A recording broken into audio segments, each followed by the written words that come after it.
go tire for show you evidence. We want to say plenty thank you to all for following us and for being part of this journey all this while. And we appreciate you now. We appreciate you now and promise say we all go continue for do this together and as a people, as a nation. And you know, it's tough. It's tough, but we need to be intentional and resolve and agree. Say Salone go better if we all not play with part in whatever way, whatever little way we could, you know, especially in agreeing and doing waiting right and avoiding for do waiting wrong. You know, the things and way bad what they do, we all sabi them. We all sabi them, and we know, we dey see how, you know, now we go clean, we host them, clean we compound and go to away dirty na treat. Now we go drink water and to away dirty na treat as well. So all lentin and day for make we understand say it's us. Change for start with we. As much as we dey ask for leadership and direction, but I can always say the people who they lead with, the people who they serve, not to alien them. They are our people, our friends, our families, Sierra Leoneans. And then all the institutions, the way they run this country. So now we attitude, it's us. Now Salome go come out and put other Salome there. If your attitude and towards change or doing what's right is not there, definitely you won't do it right. We need for invest in sanitation. If country dirty, no matter how much you spend per health care, people will continue for sick, get infected, and die. We're not going to address malaria. We're not going to fetch all that sick them. Because the place dirty, we need to agree to that. You know, ministry sanitation been there under Ministry of Health. President Bio change, he put them under the Ministry of Water Resources. And we're not talking much about sanitation. Because that ministry there is even challenged for address the water problem in this country. And then get sanitation responsibility as well. But sanitation is a very big issue. And a very big, not even need investment. It need attitude change. It need awareness for let people understand, waiting for do right and how for manage them waste.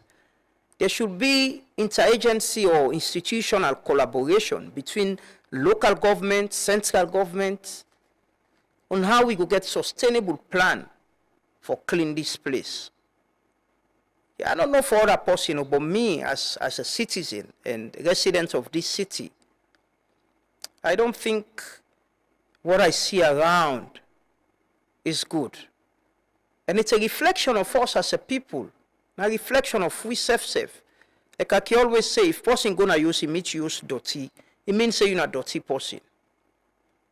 If people in the car and see how this place they, it means we're not people that we dirty. We're not able to manage waste. We're not able to manage, we're not able to clean we country. And that's not us. It shouldn't be us. You building for be a reflection of how places them for day. That place forget some nice landscaping, well-packed vehicles, water for the run day full time. Decent, a decent place. You know? Let me watch. Well, we'll continue for the remind we safe now about the things that we for do as a people. We go continue for the remind we safe. But we all get a responsibility. You say we the to it in a treat. You will give them bobo there, clean salon and go to where. You will clean your company, can't throw away and a treat. You will go take where you change you foam. You take a kaiba and a treat. You will drink water to go away and a treat. Drink or sock orange to go away and banana kanda everything. We all for change that day. We all get a responsibility. If we're not doing right, nobody need to do right for. We go continue for this show. And no matter how much we spend per health care, if we don't address sanitation, wallahi, we will continue for the complaint malaria. You know? Anyway, let's watch the Truth Morning, the Truth newspaper this morning. And on we front page this morning, we get the front page, Sierra Leone government cancels 300 million Chinese mining deal amid new policy shifts. You see President Bill and Xi Jinping of China. Lawyer Society questions legality of tribunal appointed to probe Justice Alloway. It in our front page as well this morning. Orange Sierra Leone bids farewell to CEO Sekou Amadou Ba. It in our front page as well this morning. And on sports, we get AFCON 2025 historic tournament reaches semi-final stage. Now, all the stories there, now we front page this morning. You can go out there and grab a copy of the Truth newspaper, you know, and yes, all them stories there are now we front page. The lead story we get for do with Salone government cancel the 300 million Chinese mining deal, get for do with the new directive where the president give on the sovereign, the mineral wealth fund, you know, gets a new mineral wealth fund directive. We say leadership for go to the Minister of Mines and Mineral Resources, way for lead now as then they wind up the mineral wealth fund. But not, the government been don't sign a contract. I think it was in June last year. Now China, they signed a contract with a Chinese company. We been showing interest in the Kasafoni mine for mine iron ore. We've been there under the mineral wealth fund, and then they don't cancel. Continue for stay till they can join Dr. Sylvia Blyden this morning. We'll take a quick break, and today with you already in the studio. Continue for stay with you. This is the Truth Morning Devotion. Not going outside. We can get a very good conversation. I promise you all, and I say we will get a very good conversation this morning. Continue for stay with me. We'll come back shortly. Are you tired of missing all your online meetings due to unreliable internet? Or are you paying too much for your internet and experiencing low speeds or even struggling with connectivity during video calls, streaming your favorite football match or show? WorldLink Communications Sierra Leone Limited, authorized reseller of Starlink in Sierra Leone, is here for your businesses and enterprises with super fast, unbeatable and affordable speeds here to cater to your needs. At WorldLink, we provide local support anytime, any day. To know more about our services, visit us at our office at 115 Beach Road, Lumley, or contact us on 080 000 111 or 075 000 111 or on our website at sl.wlnet.com. WorldLink Communications, empowering connectivity in Sierra Leone.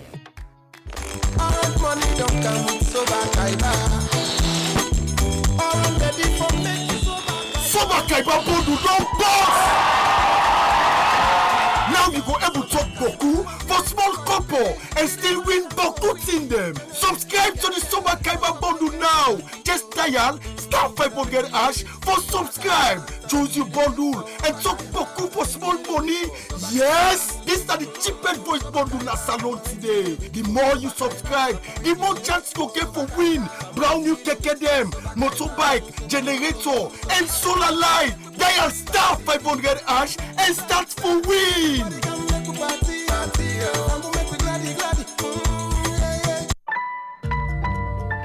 Orange.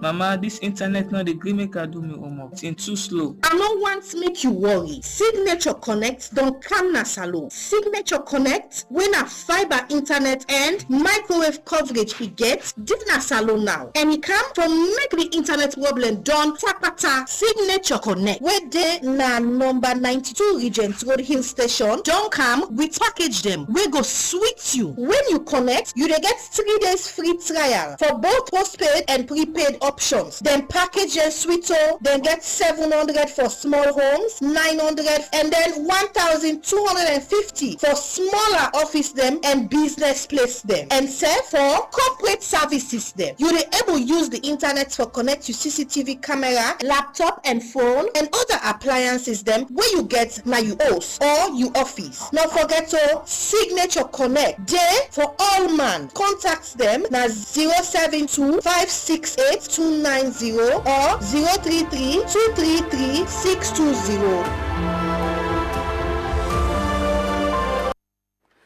Welcome back. This is the Truth Morning Devotion on Truth FM 103.9. We're there on Facebook and YouTube as well with the broadcast live from the studios na Ilcots na Freetown. And we want to welcome all viewers and listeners them from across the country and across the world. People them na the diaspora, we always they with we na this program. Welcome and thank you. This morning I get the pleasure for welcome at the studios Dr. Sylvia Blyden. We're an intending aspirant for the APC 2028 presidential candidate election. We can talk about, we can get a conversation on service, leadership, politics, and governance. Good morning, Doc, and welcome. I introduce you well? Or you want to do the introduction back? Sometimes the private person introduce himself. Okay, you cast my mind back, and I can say the listeners don't mind go back to introduction. Actually introduced me very well. I'm very much happy with the introduction, and I also want to congratulate you. Thank you. As a young man, for build this type of empire where they see so, because my family them today the first Sakanaya, and honestly, what you see so with me is amazing. This young man, we need for give kudos. Thank you. I'm amazed at what this man don't build now. If I see the structures, if I see the studio, if I see where this place fine, I'm very impressed. Let God bless you. I'm highly honored to be here with you. Amen. Thank you. Thank you so much. Thanks for coming and accepting we invitation, for joining we na the devotion. You got to ring the bell before you left we. I'll get a confession. I know one day watch your program. Okay. I've never watched your program. I know say you can ring the bell. I know one day watch your program from beginning to ending. So I don't know how it goes. But I feel very comfortable. I feel very safe in your hands. And let's go. Yes, we'll have a very good conversation. Once more, welcome and thanks for being with you. We can talk about service. Let me talk about your service to this nation. I want to start from that point there, because I see when you hear the rollout, you put out a lot of information about how former late President Kaba identify you as a young person, we help in government for able day online. I read that right up there, and the work you don't do, you come, you build an internet cafe. Also, a lot of young people been they go surf the net and get connected. What has been your service to this nation for the people them we don't know you much, the young generation, the Gen Zs, we don't hear this name. What don't be your service to this nation, and how have you enjoyed it as well? Oh yes, it's been a roller coaster. I consider myself highly blessed that God don't give me this opportunity for make me mark now the world. Not to all man they able get that blessing there from God. I see it like now a blessing from God for make a deal so today. I have enjoyed every step of the way. Some of it has been painful, some of it has been negative, but the vast majority has been very uplifting. I tell God thank you for Usade. Now, my service to the nation, I believe, it starts from a very young age, which is why you get people that they assume, say, I am much older than I am. I remember somebody, they argue with me, Mama in London, my mama was born me in London. They tell me, Mama say, this was like 5-6 years ago. They tell me, Mama say, me don't pass 60. He said, there's no way that woman, that year I'm not even 58. So my mommy, they try for tell and say, no, someone there in 40s. He said, no way. For me, smaller, they this woman in voice. This woman must be in his 60s. So I started at a very young age. And how did I start? I think God guided me to, during the war years, I was a student at college, and we had a lecturer. She was a woman called, she was a pediatrician, a medical doctor, and she inspired me for us to rise up and demand for peace. It was during the war years. She was called Dr. Famata Boy Kamara. And at that time, I was a student activist within university circles, but not on a national level.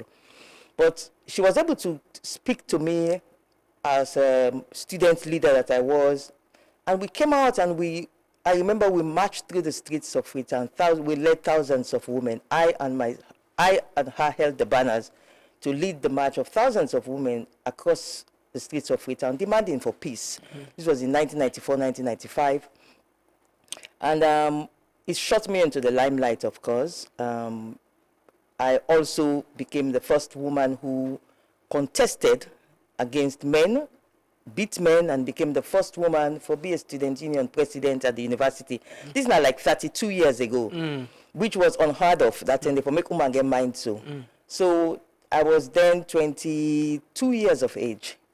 So at that age, I already had made my mark. And then during the war years, when I left go America, the way the war was being, the way the crisis in Sierra Leone was being handled, I was very, very articulate on the internet.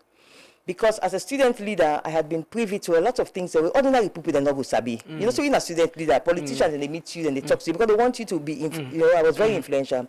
So I saw the way President Kaba was leading the nation during the war years. It was a disaster. They were fighting a fight that would never end. So I was very articulate on the internet. We had a group called Leonet. We had another group called Africa Online. And I was articulate against Tijan Kaba and the SAPP-led government, how they were prosecuting the war. So that again shot, because I can be very courageous when I put my views across. So that again shot me into global limelight in the Sierra Leone space. We continue, we eventually get what we want, which was a peaceful settlement of the crisis in Sierra Leone. Now, you play any role in that peaceful settlement? Yes, tremendous role. I mean, that one I was blessed. God used me at a very pivotal point in time. I mean, if I want to explain, I will spend all the time that I know don't explain I want in at SABC. But bottom line, I was able to work with Nigerians. I got in touch with a man who would eventually become the president of Nigeria, and I was able to convince him to put Sierra Leone as a priority. And to cut a long story short, there was a pivotal point I played to get peace in Sierra Leone. And I'm very proud of myself that God used me for convince Nigeria at a certain point in time, connect Nigeria and President Nsisebuka, make a direct line to the President of Nigeria at that time, and get them to be able to get both Tijan Kaba and the rebels to the table for dialogue and for peace eventually in Sierra Leone. So I'm very proud of myself in the role I played in that aspect. You go to medical school. I'm a medical doctor. I'm a medical fully professional. Trained, I'm a fully trained and qualified Why medical you not doctor. practice? I did, but as I said to you, my life trajectory, when you look my life trajectory, they know say this is not God, na input and for me. Say this is how I want you to go. My life trajectory has been one where God has guided me repeatedly onto the path of serving Sierra Leone. Regardless of what you would want to do, it's like God wants me, that God they always put me. So to cut a long story short, it's a pretty long story. I'm in America doing my, what you could call internship. And God guides me that I want you to become a businesswoman doing computer and internet consultancies. Not because of the money, because that 10 day, it was a lot of money. You make a lot of money, not till now. To understand the computer at the turn of the century, they pay you tens of thousands of dollars. So God wanted me, there was a pivotal moment I realized that put the medicine to one side for now, because I'm not only licensed in Sierra Leone as a medical doctor, I'm also licensed in America. United States medical licensing exams, I passed all my exams. So I put it to one side and I started doing business. I started doing activism because that's where God wanted me. And you became a publisher, started newspaper and journalism as well. Exactly. That again started like, I wasn't happy with the way the media was. During the war years, as I said to you, I'm articulate, I'm very articulate. And so I was on these social media, we don't call them social media, we call them Leonet, we call them Africa Online. And they are these terrible men who have these egos, will not believe the woman forbids them intellectually. So what they end up, what they used to do was to attack me, you know, with all sorts of cooked up stories because of my views, because of my viewpoints, you know. There's one of them, Daisy Aminga, go on Facebook and challenge and say, if you continue along this line, I'm going to handle you. And he just went into his shell. But when you debate them and you beat them intellectually at argument, they get very, very nasty. So I realized the media, they started using the media. They had some of these journalists, terrible people. You worked for one of them before. And they started using the media to write terrible things about me in the media. And I realized that the media space was not sanitized. It was very unpleasant. And I decided I'm going to step into the media and I'm going to challenge them. And that's that. In summary, that is what happened. I went into the media. Within few months, the first thing was the Gloria Newman-Smart. There was a woman called Gloria Newman-Smart. I don't know if you ever heard that name. Yeah, I don't know the name. There was this crisis with this woman. In fact, that's one of the things that moved Tijan Kaba to start paying attention to me. Tijan Kaba had been misled about this woman. There was a manipulation. It was electioneering period. All the political parties are fighting for who becomes their flag bearer. And this woman had supported Charles Magai against Solomon Berewa, who was then the favored SAPP candidate. She was the head of immigration. So the forces at play, you know, when power is fighting, they went after that woman in a very terrible manner. Eventually, she lost her life. But I was fortunate to meet her before she lost her life. And she spoke to me from her hospital bed about what she went through at the hands of the authorities. And then she died. Oh, so I went out there fighting for that woman, fighting for justice, fighting for an inquest. And that boomed my media presence. It's just like you, Truth Media. There's a strategic thing you will do that booms your media presence. Yours was fighting for drugs, this issue of drugs. When you did that fight for that drugs, it just opened up. And that's what happened with me. So then Awareness Times became now a formidable force. And it was now the paper to be. And the paper was outselling all these other newspapers that we met. So my contribution again to the media, of course, I empowered a lot of young people. I brought a lot of young people into the media, empowered them, trained them, got them to be formidable journalists. So that's it in terms of the media. So during the period, the day, you know, like you say, you not be one person with the whole leadership accountable, political leadership. Big time. Former President Kaba, it came to former President Hannes Baikoma. You were still doing it. Vice President Solomon Berewa as well. And how did things change that you joined politics and became a member of Hannes Baikoma in government? Things didn't change. I was always a politician. That's what a lot of people don't know. I was a politician. I was born into a political family. 7 generations of politicians. 7. I grew up learning politics. I grew up watching my grandfather, one of the most successful Creole politicians. In fact, they used to call him the doyen of Creole politics. I watched my grandfather in politics. I watched my father in politics. And my mother, she wasn't in active politics, but as a student, she had been in active politics, and she told me a lot of things about politics. So I grew up as a politician, and that is how I got involved. I got identified in my student days by my colleagues that this is a leader. And so they made me the first woman to be a female president of a student union government at the University of Sierra Leone. So I was always in politics. I've always been a politician. But remember, in 2001, a political party emerged in Sierra Leone called the Young People's Party. And at that time, I was 29 years of age. I was living in America. The Young People's Party reached out to me that we have looked at all these people who, because the Young People's Party was like the thing of the moment. The war was almost getting to an end. The youths of Sierra Leone were now saying, we can do this, but there was no leadership. So a lot of people wanted to be leader of the Young People's Party. A lot of them. And they were lobbying for these young people to make them leader of the Young People's Party. I didn't even know about these people. And they reached out to me in America. And they say, Dr. Blyden, we have decided you are the one to come and lead the Young People's Party. Huh? Who are you? I don't know these people. And they kept on now lobbying different people who knew me to talk to me. Eventually, one of my adopted brothers who grew up at the house with me, Junior Lawrence Santigisi, convinced me that these are credible people. Talk to them. So I engaged them, and I realized that they have a vision, but they had no money. Because the people who wanted to lead the Young People's Party was like a quid pro quo. They wanted for them to be leader, and then they would finance the party. So now these people had come to me, and truth be told, at that time I was making a lot of money as an internet consultant. This was the time I would be brave enough to charge a client $10,000 for 1 hour. Yes. So I then decided that I would finance them. So I solely financed the Young People's Party, started sending money for them, renting office. What's your interest? Just to empower young people. Because what really moved me, and I can tell you this, during the crisis period, I wanted to understand what caused human beings to go to the bush, take up cutlasses, start ambushing vehicles on the road, and cutting off hands of their fellow human beings, chopping the stomachs of pregnant women, taking out their babies. Because this all happened during the war years. And I needed to understand man's inhumanity to man. What caused this to happen? So I went on a spree of interviewing so many of the actors.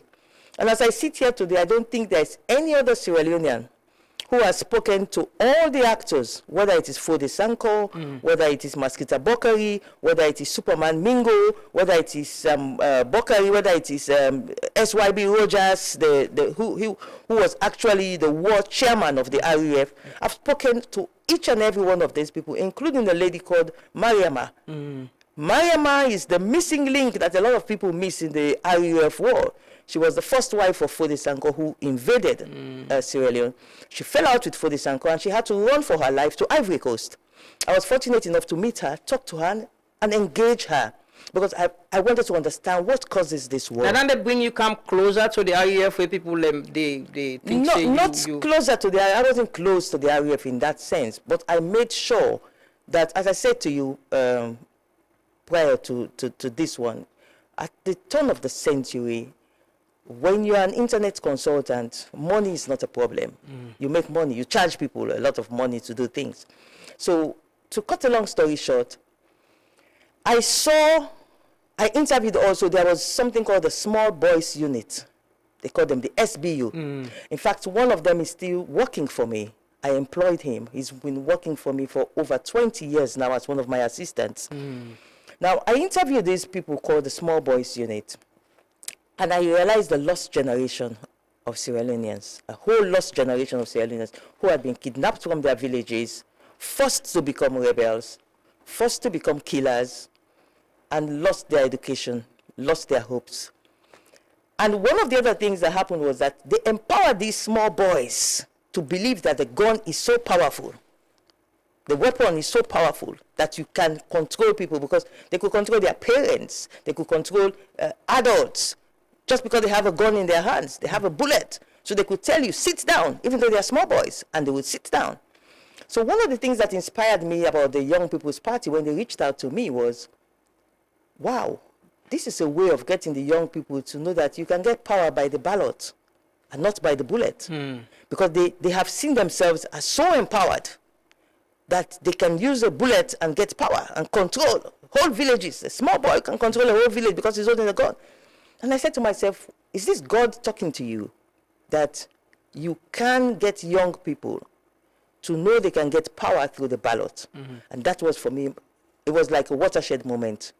Finance this Young People's Party and get young people. And when I came to campaign with the Young People's Party across Sierra Leone for the 2002 elections, we campaigned across Sierra Leone. I financed everything, T-shirts, everything. And every single place we went to, I told the young people of this country that, in fact, all our parliamentary candidates were aged between 21 and 29 years of age. All of them. We had nobody above that age who I paid. I paid for all of them to contest the elections. I could not contest elections, of course, but I paid for every one of them to contest as parliamentary candidates. So every place we went to in this country, I said to the young people, whether it is in Blama in Kenema, whether it is in Cambia in,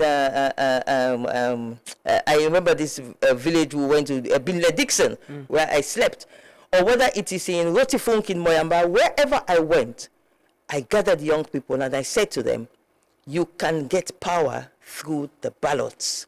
You can become powerful through the ballots. You can talk to your colleagues, you are in the majority, young people, and you can get your colleagues to vote for you. And you can become powerful without the gun. Because now we have to disarm. Tijan Kaba had disarmed the rebels. So you no longer have power. But you now can have power through the ballot. So that was like the inspiration. How you get into... you became when you became a card-carrying member of the APC, that you therefore serve in the government, in the Ernest Bai Koroma government. Okay, so we'll backtrack a little bit. I became a card-carrying member of the APC on the day I was born, 1971. It's a very interesting... register you? Yeah, it's a very interesting story. Yeah, my whole family knows that story. My grandfather was a foreign minister, and he was addressing the United Nations at the moment I was being born, October 1, 1971. He's addressing the United Nations on a very, very pivotal issue that changed the whole global dynamics. He wrote about it in his book. Whether China should be allowed to take the place of Taiwan at the United Nations. My grandfather led that fight for China. And that's one of the reasons why the Chinese have such a soft spot for Sierra Leone. Because without Sierra Leone, at that pivotal moment, there's no way China would have been able to remove Taiwan from that seat and bring, there's no way China could have been able to get Taiwan out and China take the seats at the United Nations. It was S.A.J. Pratt, Solomon A.J. Pratt, my grandfather, who beat George Bush, who was then the ambassador to, the American ambassador to the United Nations. It was a pivotal debate. October 1, 1971, my grandfather is addressing the United Nations. He leaves the podium after he finishes addressing, putting the case for China. And when he comes out, you know, there's a 4-hour difference between Sierra Leone and America. And he comes out, and in those days, we didn't have social media, we didn't have WhatsApp, we didn't have these things. What we had was something called a telegram. And the telegram, normally, they have, if it's a bad news, it comes to the black line. If it is a good news, it comes to the red line. So my grandfather steps off the podium, and the then head of Chanski, the then permanent representative, walks over to him and says, Mr. Pratt, there's an urgent telegram for you from Freetown. So, but it's marked red. So he opens the telegram, and in the telegram is a message, congratulations, you have a second granddaughter. And that was me. They were telling him that I have been born. Because I was born at the very moment he was addressing the United Nations in a very powerful speech. So then he sends a telegram back, and he says to them, this girl is a wonderful girl. She's born with blessing. Go get her an APC party card. So I got my party card on the day I was born. Yes, it's a story everybody knows in my family. October 1st, 1971, my grandfather... So you born into the party? Oh, yes. Oh, yes. So I always tell people, when you join APC, I joined APC the day I was born. This is October 1, 1971. Yeah. So in all your advocacy life and all of this, or in all of it, establishing the newspaper, walking around with the Tijan Kaba government then, and for bring peace and all of that, you get this realization, say you are APC. Always. Let's go back a little bit again. When I'm in America, you know the guy who used to be majority leader of the APC is called Honorable Ibrahim Bundu. Yeah. Okay. Honorable Ibrahim Bundu and myself and a few other people, former Deputy Minister of Energy, he's now late, Bash Kamara, former Deputy Minister of Internal Affairs, former Member of Parliament, Binet, a few of us, less than 10 of us. But mostly myself and Bosco, we call him Bosco, Honorable Ibrahim Bundu. Mostly me and Honorable Ibrahim Bundu. We sat down one day. I remember I sat down with him with his wife at their house until 2 o'clock in the morning. And we were saying the APC, because at that time, Dr. John Khalifa Smart of the UNPP was the main opposition leader in Sierra Leone. But he had left Sierra Leone. He had fled during the war and the crisis, and he was mislabeled. So he had no intention of going back. So there was this vacuum. And myself and Honorable Ibrahim Bundu, we said, listen, Uncle Eddie Toure was then the leader of the APC. He was also in America, but he was sick. He had some heart issues. So there was a real vacuum in leadership. And we said, listen, the APC, we can build the APC. It's an empty castle. This is our party, I'm telling you, this was in 1999, 2000. We said we can build our party. So what we did, I, Sylvia Blyden, sitting here today, the very first office APC ever had in the United States of America was at one of the most prestigious buildings in America. They call it the Bank of America building in New Hampshire Avenue in Maryland. My money is what rented that office, what contributed to renting that office. So in 1999, I, Sylvia Blyden, paid for the APC to have an office in America. In 1999, I paid for the APC to have a website, bright red website. Within 24 hours of opening that website in 1999 to 2000, within 24 hours, unheard of at that time, we got over 1,000 people from across the world visiting the website. It was massive. It was the interest in the APC. We woke up the consciousness of people. And one of the people who we woke up the consciousness to have hope in was Ernest Baikoroma. At that time, he was the managing director of Ritzco. This is a fact. He knows this. Ernest Baikoroma calls us because we put on the website, we put the telephone number for the APC, because we called it the APC Global Office. We put the website for the APC on, we put the contact telephone number. And Ernest Baikoroma calls us. He's so excited. He said, we have inspired him. He wants, in fact, he was saying, gentlemen, gentlemen. He didn't even realize it's a woman, or there's a powerful woman also in the team. His message he left on the answering machine was, gentlemen, gentlemen, this is Ernest Baikoroma. I have just seen this website. I am so inspired. How can we work together? This was Ernest Baikoroma, managing director of Ritzco. At that time, I was financing the APC. So, 1999, 2000, I'm already full-fledged APC. Now, But not openly or publicly. Openly in America. It's not a secret. We will hold meetings. We will call meetings in America. Believe me, at that time, the APC was like, nobody know how to touch APC that any. When we call meetings in America, if we get 10 people attending, we are so happy. Oh, we got 10 people. So now you revive, one of the people who revive the party. There's no debate on that. It's a fact. 100%. But why when you come home, openly associate with the party? But that's what you might think, that are not openly associated with the party. But let me tell you what happened. In 2001, Honorable Ibrahim Bundu decides he's coming back home to Sierra Leone to get involved locally. In fact, I remember the day he called me and he said, sis, I can't go Salone. I don't make up my mind. I left Maria to an MPKN to you. That's his wife and his little, he had little children at the time. And it was a huge sacrifice he made to leave America. And I said to him, Bosco, go ahead, I'll join you later. So he came to Sierra Leone, and when he came, he met his big fight. Now, I personally, Uncle Edward Toure was the leader of the APC at the time, was a protege of my grandfather. My grandfather, S.J. Pratt, was a very powerful APC politician, but he trained a lot of young political lawyers. He trained a lot of them to become APC, and one of them was Eddie Toure. So because of my grandfather supporting Eddie Toure, automatically my support was for Eddie Toure, was for Uncle Eddie. That's what I called him.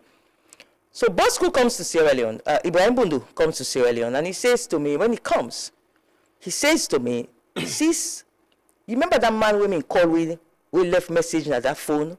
I said, yes. He said, that guy Ernest Baikoroma? I said, yes. He said, that guy, they nobody know for Ebola move. He said, the breeze with the game Matarodo said, not the team one time. He was describing the popularity of Ernest Baikoroma across the APC.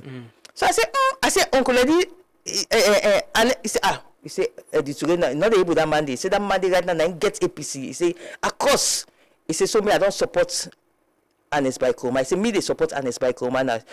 So I said to him, hey, boy, I said, this, you look like betrayal. How you go come out, being Uncle Eddie, they go support this man? He said, sis, he said, no option all day.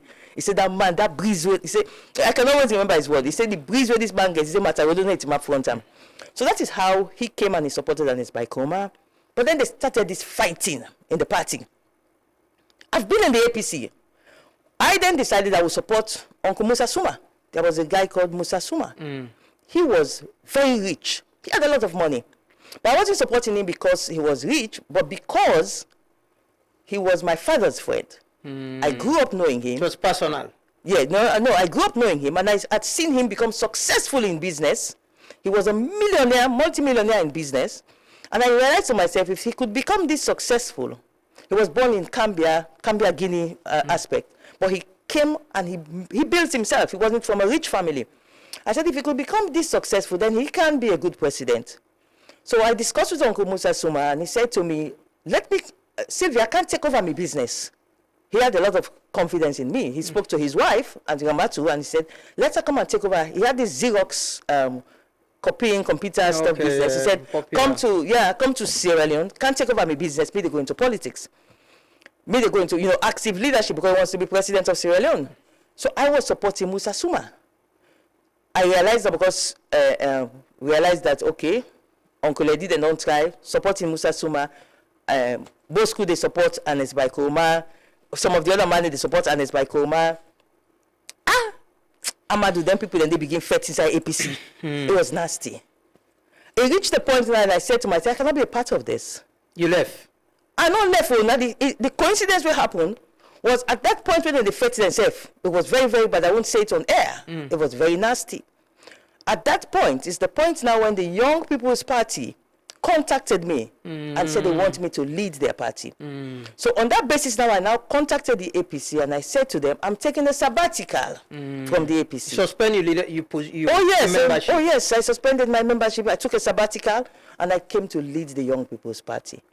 So that is how, because there was no, listen, the 2002 election, the way APC fought, we safe, 2002. I don't see no party fought themselves reach how we fought we safe. So how you come back now the APC and come serve under Anes Baikoma? Well, of course, I was in the Young People's Party. In 2002, we contested the elections. Anes Baikoma led, because Anes Baikoma eventually won. In fact, that's the interesting thing. Musa Suma had a lot of money. He get money far away past Anes Baikoma. But Anes Baikoma get the... You know when somebody is divinely ordained, he had been ordained by God that he would lead the APC. So if you say Uncle Musa Suma get money, say they buy motoka, that's a mobile phone, that will be very expensive. He buy mobile phone for every single APC district chairman. He buy mobile phone for them, load their phone, motoka. He had money. But Anes Koma, without all of that, they were able, politics again is manipulation. If you can manipulate and get the better of the other person, so they were able to get into Uncle Musa Suma's camp, and they misled Uncle Musa Suma not to go to the convention. On the guise that if he doesn't go to the convention not go all. Biggest mistake he made. So he's not going to the convention. When not going to the convention, and Anes Baikoma didn't go to the convention, no vote Anes Baikoma, he became leader. So with all his money, he could not lead the APC. But I'm just giving you this for you to know that I've been deeply within the APC struggle since way back then, not just financing the APC, not just building the APC in America, but since way back then. Now, I came to lead the Young People's Party, as always happens, like what is happening now in the NGC. Small parties, eventually they disintegrate. And people started, because I used to work for Yaya Jammeh in the Gambia, they started building up these stories now that, Yaya Jammeh may give me almost $100,000 for can contest as Young People's Party, me don't eat this money. They start this propaganda and they start this serious infighting within the party. So by 2004, I decided to leave the Young People's Party. So I wrote to the party that I'm leaving. At that time, it was the Administration and Registrar General that you write to when you are leaving as leader of a party. So I wrote to the Administration and Registrar General and I left the YPP. Now, in that same 2004, I was involved in a plane crash at Lunge Airport. And Honorable Ibrahim Bundu, to cut a long story short, he brings Anes Baikoma to my hospital. I was admitted at the hospital. So that's the very first time I met Anes Baikoma. Interestingly, I had worked as YPP leader in 2002, and he had been APC leader, but we had never met. We had never met.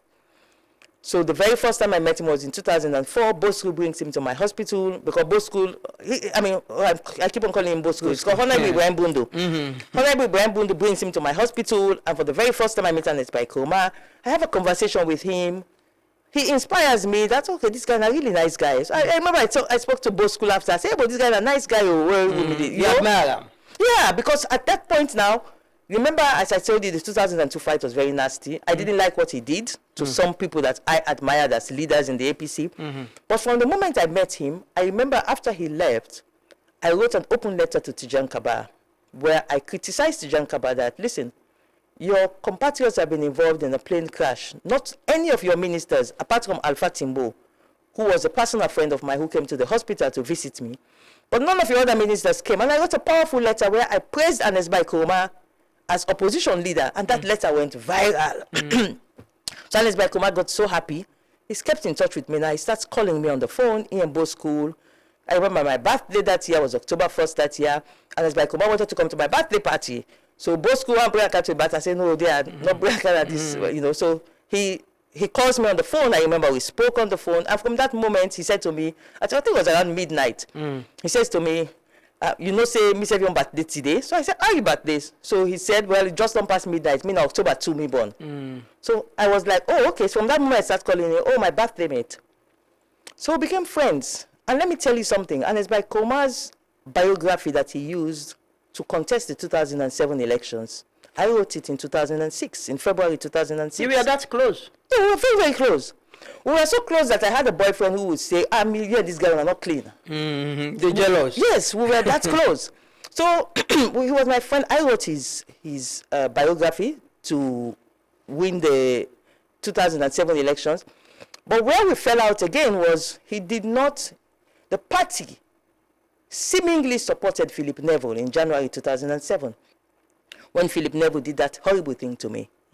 When I took Philip Neville to court, it was the party's structures. You know, all political parties, you have structures you create. One of the structures you create is when your partisans get into problems, you forget Osbook for good bail them.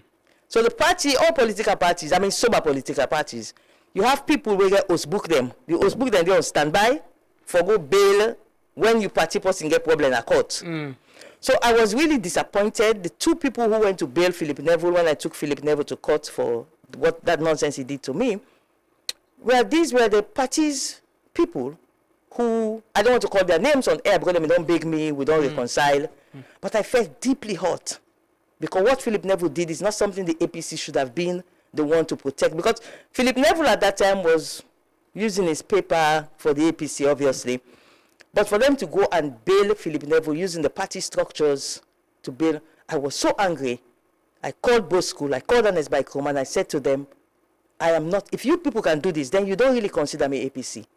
So that was the falling out in February 2007, when they went to bail Philip Neville. And I knew it was the party structures because those two men, there is no way they will go there Usbook than them because I know how the party operates. Yeah, but later you served after 2007. No, we make peace. I mean, he was my friend. I mean, you have problems along the way with people. So we had They apologized to you? Of course, they had to beg me. I mean, what they did to me was, you know what Philip Neville did to me? You don't forgive Philip Neville? He's dead now? Of course. That's why I don't even want to, I'm just saying it in passing, you know. I want to explain to you where we fell out. But I was close with Anesbai Kuruma to the extent of writing the biography where Anesbai Kuruma take win election. Go check if you see any sign other than awareness so times. So make you been the continuously be a critic of Anesbai Kuruma? No. I'm naturally a critic of bad governance. I'm naturally a critic of bad governance because I saw what bad governance caused in this country. I saw how bad governance destroyed our country and took our country to war. I saw how bad governance led to pregnant women's stomachs being opened, babies taken out of their stomach. I saw how bad governance led to people having their hands hacked off. I saw how bad governance led to the destruction of our educational system, destruction of our health system, affected our revenue generation. So I saw what bad governance did to Sierra Leone. So I have always, and I will always be a critic of bad governance. How Anesbai Kuruma become this leader? I remember there was a trip where una been go China. You write an article, you were praising him as one of the best leader they don't get. How it changed from that person they where una been get plaba to somebody where you can serve and praise in that way. You got to rephrase the question again. I'm not to understand what you ask. So break down properly. How things change from this Anesbai Kuruma where you were criticizing to somebody where you can work with and being the praise as a good leader. I did not criticize him on a personal note. All my criticisms of Anesbai Kuruma were done on issues. And if you can recall, even because you were in active journalism then, even when I was working at the State House, I still criticize him privately. But when I realized that private criticism was not working when it came to the Ebola crisis, I had to go public, even though I was the most powerful woman at State House. And I criticized Ernest Baikoma at State House. I was sitting at State House, special executive assistant with cabinet rank, and they are messing up the fight against Ebola. I criticized him, sitting right under him at State House. I have always been a critic of what does not work for Sierra Leone. So to say I never criticized Ernest Baikoma when he was president, no. I criticized him privately, and when I realized the criticism, especially for the Ebola outbreak, was not working, I went public with How my you come criticism. about for serving Ernest Baikoma in government? Well, I came about serving the APC-led government because I came back to, I've always been a politician. I mean, if you look at what I just explained to you, 1999, nobody wants to touch the APC. Some of these people now coming forward and calling themselves flag bearer. In 1999, if you spoke to some of those people now, say can't join APC, they will not do it. We are in America. We are calling Usman Fode Yansane, President Joseph Saidu Moho in Guinea to get information from them for the website, because we need to put information about APC on the website for people. One of the good things about Honorable Ibrahim Bundu was he had worked at the Ministry of Agriculture, and he had a lot of knowledge about agricultural and road infrastructural projects. But we also needed more from President Momo.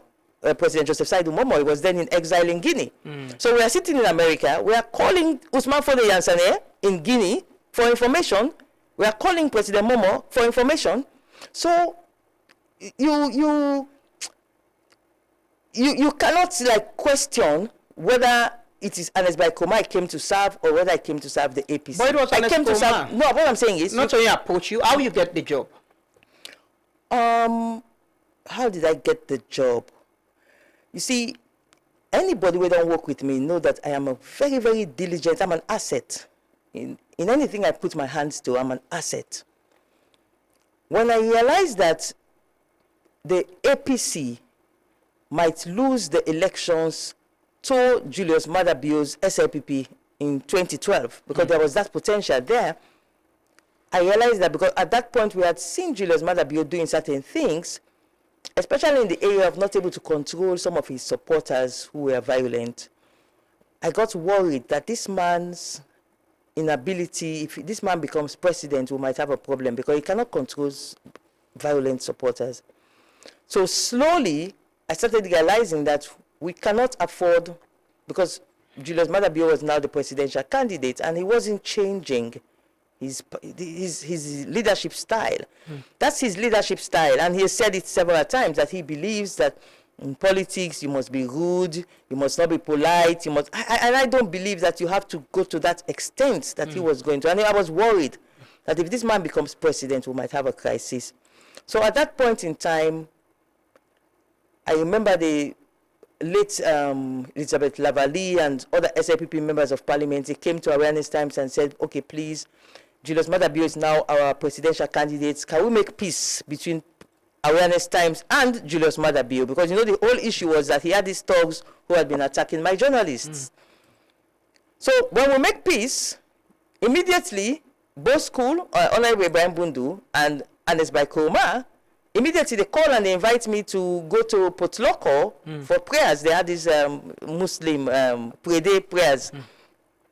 We go for Muslim Prede prayers, and Baikoma says to his media people, I can't take picture there, not to Maada Bio no more for take picture of Sylvia, because I had taken a picture with Maada Bio, was like a peace picture.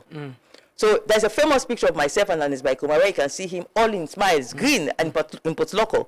That was the exact moment where he said, let's take a picture, because it was like, this is our asset. This is APC, even though we don't get issues and all, but we're not going to allow her to make peace with Maada Bio and for SLPP like to.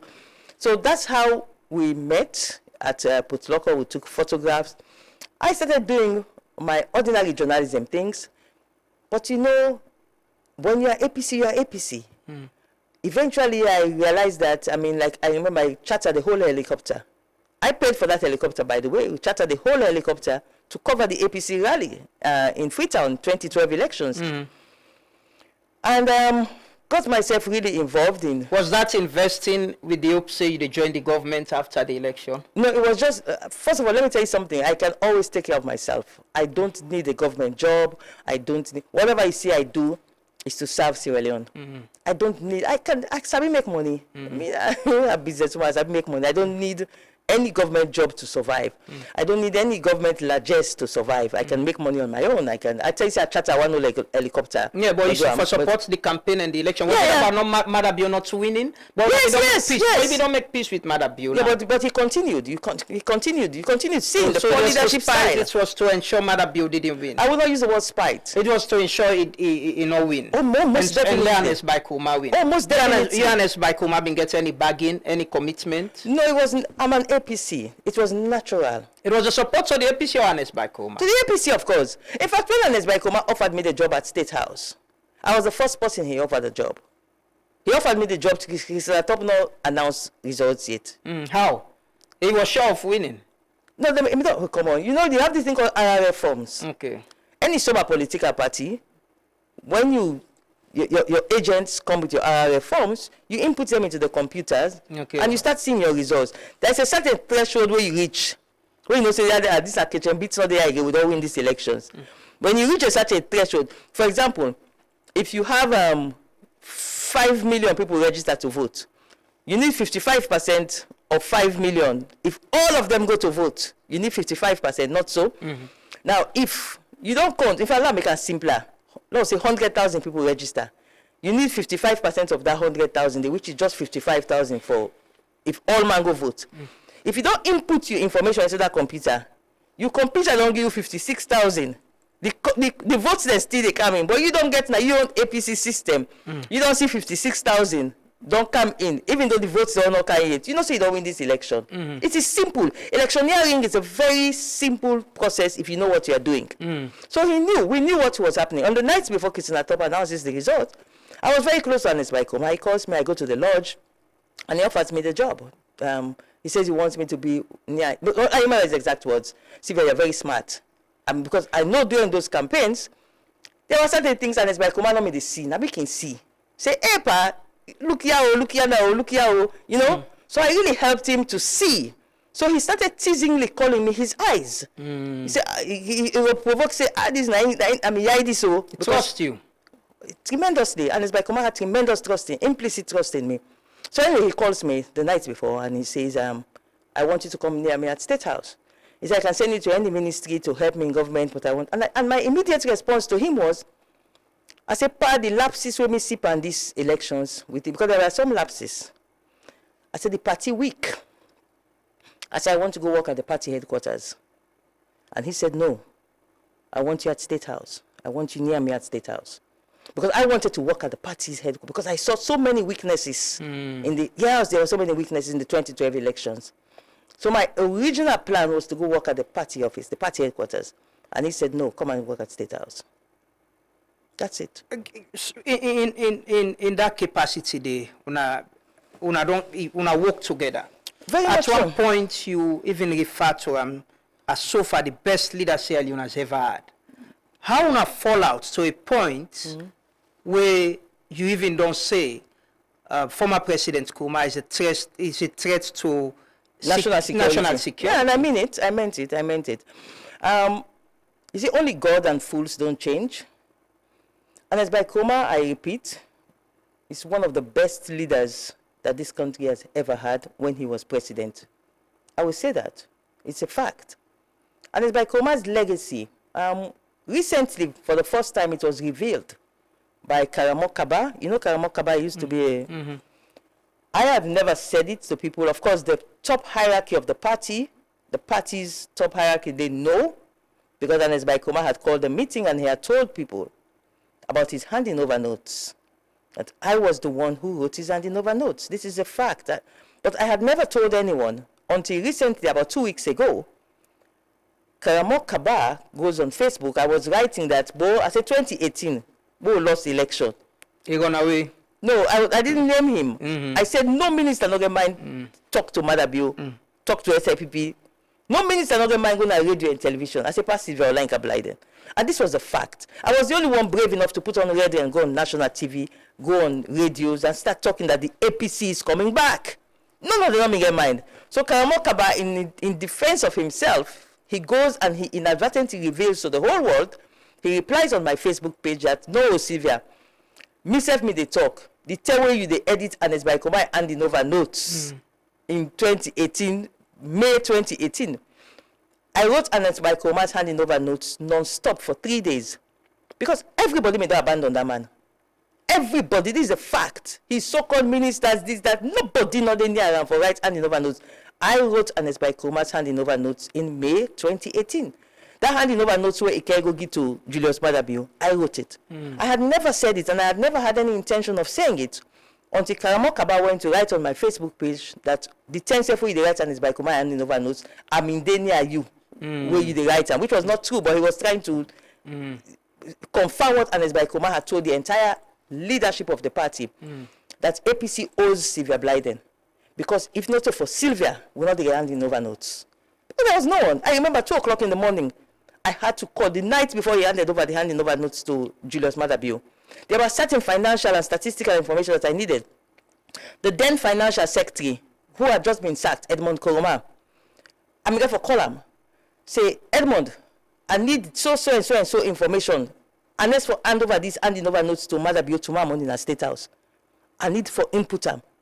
Edmond says to me, he not savvy with for begin snap the thing I want. He said in don't relocate in the Lunge airport.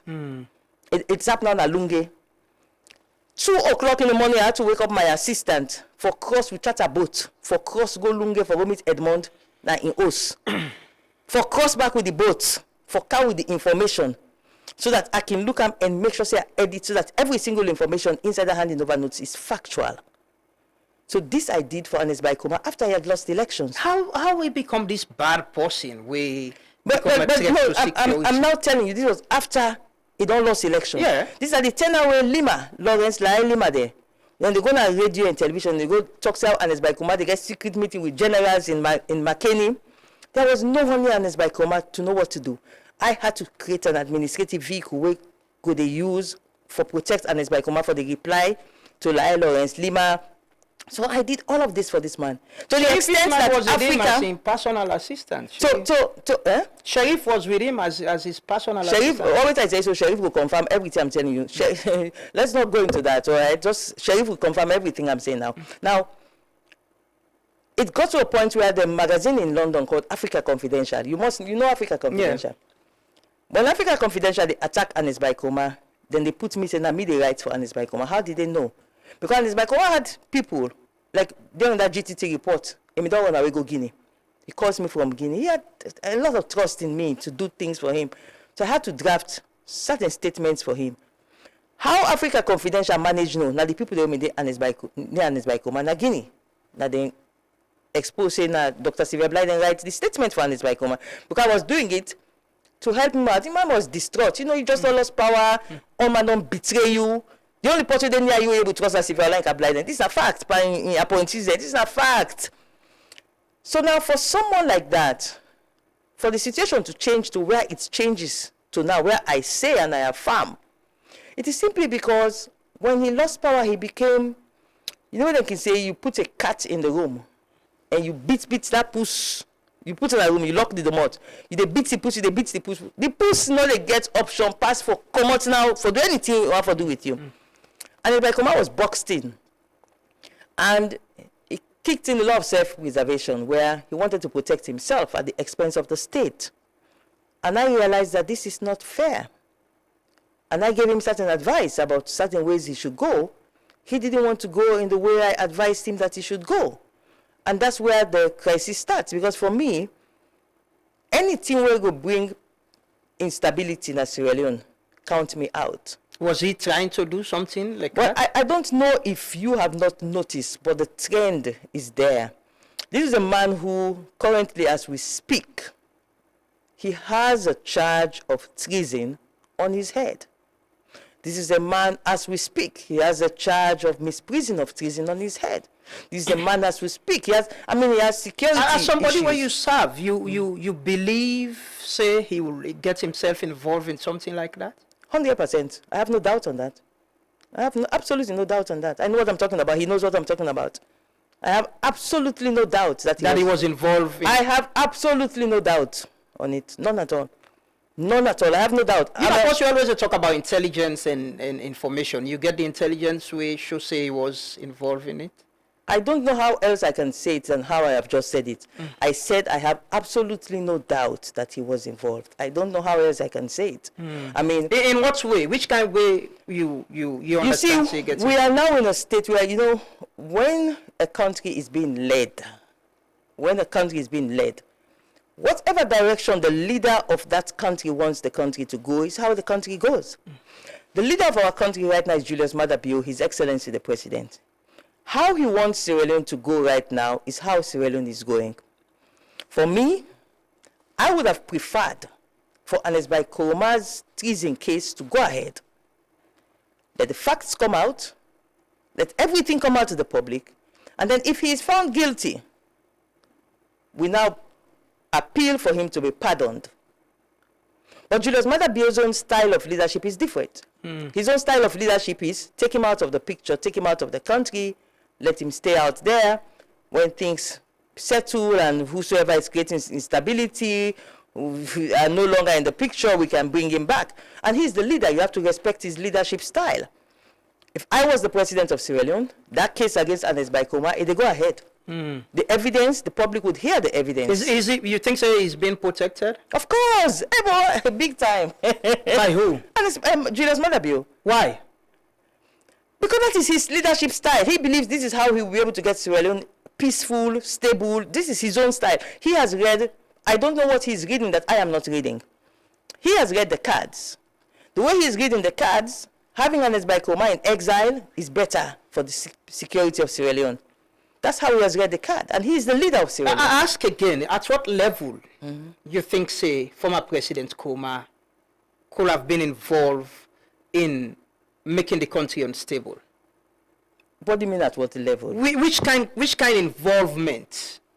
Well, you see, I don't know how to put it again. I just tell you, say, this man has a case for treason on his head that he has not been able to successfully defend himself. He prefers to leave the country than defend himself on that case.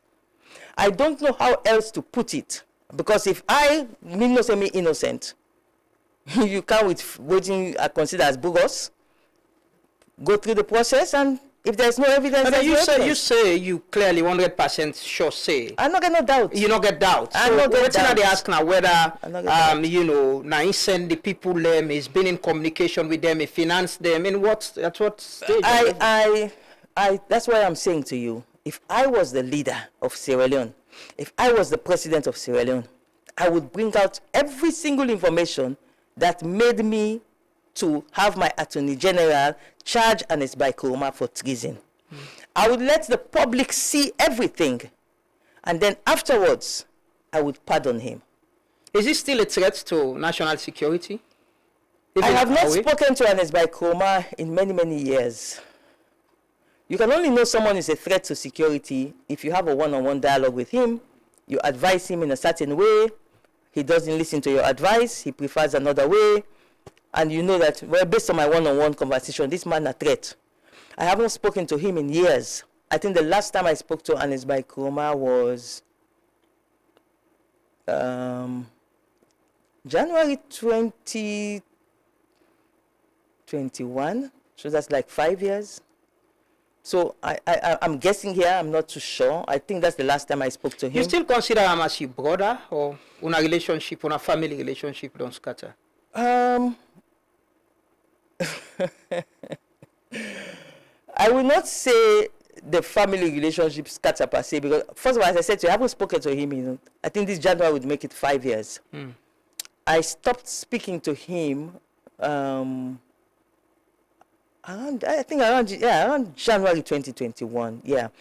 So from that time, I have not spoken to Ernest Bai Koroma. So whatever relationship we had, I don't know what the state of that relationship is. No, in your own estimation, no, you now his brother still, you consider him as family? This is a man I served as president. This is a man I served as a minister and also as a special executive assistant. Don't forget, I resigned from State House. He called me back. Sylvia can't walk back. In fact, he called me back. He said, I go back to the State House. I said, probably not go in there again. Because I remember you were one of the journalists they used to use at State House to leak all sorts of fake information. So I mean, one of the journalists will report the thing. No. Every journalist gets source. I know. Every journalist you gets know one journalist where they use at State House. No. Okay, not to use. I'm a journalist. I get me source. Okay, you know one of the journalists, they were sources at State House, but they give information. I was seeking information. For right about the special executive assistant. I was seeking information. Just like I yourself been the seek information. Amadu, so what information they give for right one? No, I mean they ask, not to give them information. How you go manage the right? It was there were things. The way you the right. No, there were controversial things you were reporting on. Like you say, you were challenging government itself. You were at State House, but you be the challenge government. No, that's what I talk about. I'm talking about, for example, trips. I remember there was a trip to Kuwait or something like that. Where you not been the part of? Yeah, you just you full of information there. They only can give journalist. You usually the special executive assistant was always traveling with the president. And here's the special executive assistant, not part of this trip. And I say, why? Why is... How you manage see the itinerary? How you manage see the... Not because I'm a journalist, I ask. Why they go here, who they go? Now I ask about President Bio. I ask about him. Anyway. So I was just a savvy journalist. No, actually, let's not get distracted. I was asking about your relationship with Ernest Bai. Yeah, so keep in mind... You still consider him as family? No, keep in mind... this is somebody I served. I was a part of his government. There is no way I would not defend his government. You should be in some of these WhatsApp group, and I defend him, his legacy, and some of the things he's done.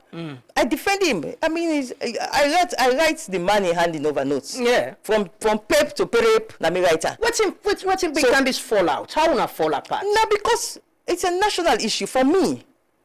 Peace, stability. I'm the only person in this country we interview every single actor you can imagine. Now this rebel war. So now because you not agree for join former President Koma for bringing instability, or because you are aware of it, make una scatter? President Koma was, as I said to you, who was caught with his back against the wall. The first law of nature is self-preservation. Everybody wants to preserve themselves. Now, depending on how you interest for the common good override your interest for yourself, you can balance your selfishness as a human being. But human beings are innately selfish. We are selfish. We want what protects us. But the more you care about the common good, the more you reduce what you want that protects you, and you increase what protects the common good. I had a lovely relationship with Ernest Bai Koma. Ernest Bai Koma and Osna McKinney, I had unlimited access. Yeah, I remember you traveled. Ernest Bai Koma and Osna Godrich, I had unlimited access. In their tongue, in other tongue, in people then they give me key for enter. If I go McKinney, Ernest Bai Koma another tongue, I get something for doing at McKinney. His staff would open the house for me to go there and sleep there. That is the relationship I had with him and his family. It was a family relationship. Now, it falls apart when you have your viewpoint about how the country we will keep the country stable. Somebody else get their viewpoint about how the country where they keep the country stable. And if your viewpoint is one where there is so much divergence in how you think, eventually it will create some, especially at that level, because we are talking about the nation here. You were advising former President Koma then? You been give advice or talk to him? On what? Security or... Of course. On a lot of things? Of course. He never really take your advice? Well, he took some. He took some advice, yes. He took some advice. Is there anything personal between you? Nothing personal. Nothing personal. Believe me, it's a policy difference. I defend Ernest Bai Koma when it has to do with something within the lie Panam. I defend him. I defend Ernest Bai Koroma when it comes to his legacy. I defend him. His legacy as president. He's one of the best presidents we'll ever get. It's a fact. I served him in his government. I would always defend his government. The things that we left, the legacy we left, the structures we left, I'm proud of them. There any possibility for Lona make peace? I don't see why not. It's very possible, yeah. I mean, it's not personal. NCSF not saying it's not personal. He knows what time Sona go make peace back. I don't know. You say there is possibility. But maybe say, okay, if you do this, or you not do this, or you not do that. I don't know what you're asking. No, I'm asking because you say you still consider him as a threat to national security. I don't say so. I say don't pass 5 years and not talk to him. No, so but as of now, when he's not there, you still consider him as a threat to national security? I don't know. I don't have evidence to that. You have to understand what I'm saying. I have not spoken to this man in 5 years. In the 5 years that I have not spoken to this man, I don't know his thought process. I don't know what he's thinking. The tell I know in thought process, what I know say, I can pick up phone at any time and call him, say, hey, partner, so and so and so. How, you know, I know I was one of his closest. So what's communication? Now you stop for call him or now you stop for calling? I don't think somebody stopped to call. I don't actually, to say the honest truth, I don't even know how it happened. What I know is that he had this puppy in Holland. We begin to misbehave, you know. When they were doing their strategies, they needed to get my voice out of the picture. So because my voice was so powerful that if they not mean demonize me to the rank and file of the APC, they not mean cook up all their lies here, they broadcast them, it might have been difficult for them to get away with certain things that they want to get away with. So we had this puppet who started attacking me from Holland.